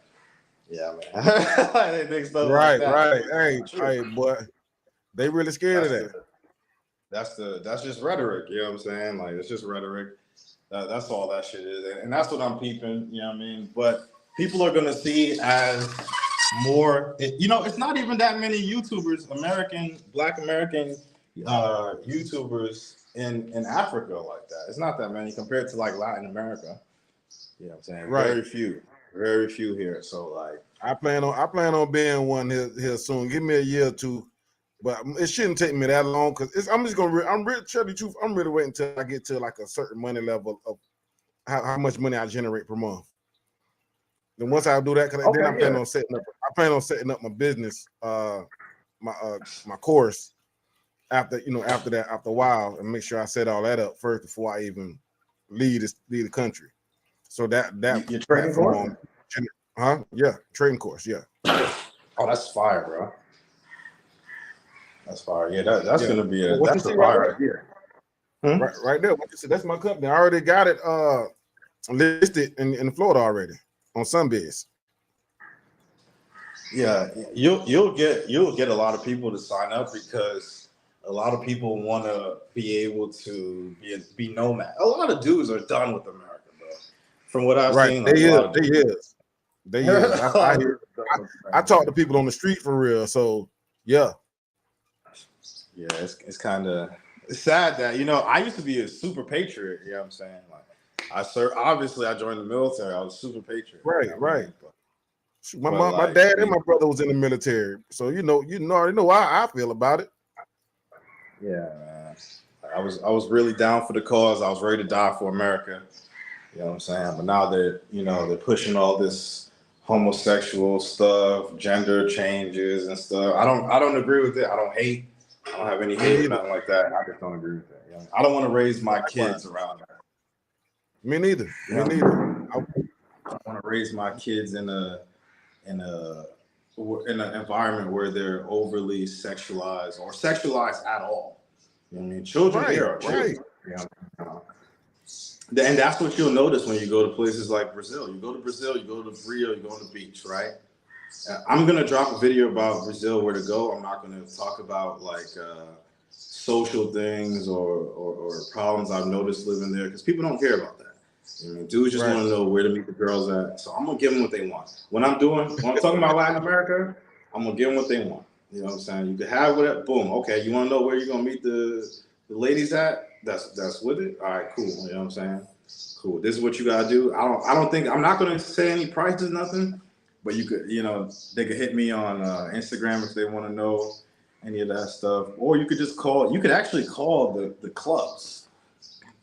You could call the clubs, or you could speak to the people there. It's really official in Rio because it's legal. It's a legal business. So they got a phone number.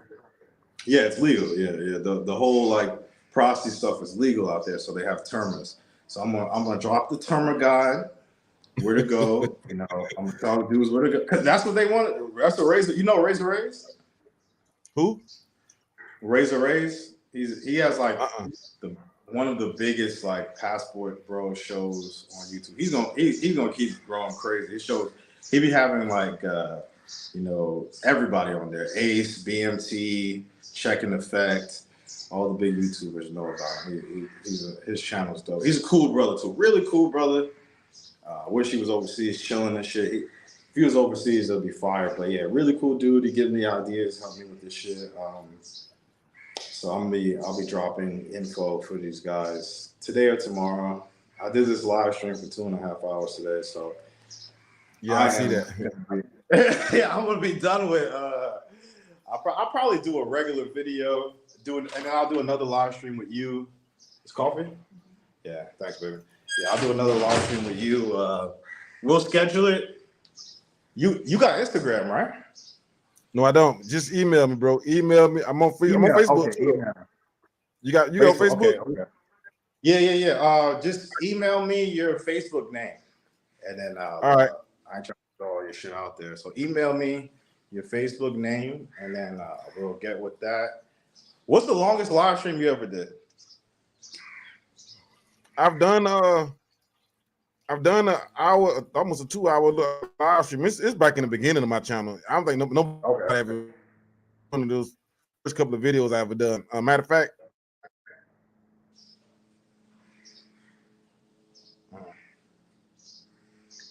Oh shit, my shit's freezing. But all right, bro. I'm gonna get off of here. I'll be back on here. We'll get with each other. Send me the email. It's frozen for me right now. All right, brother.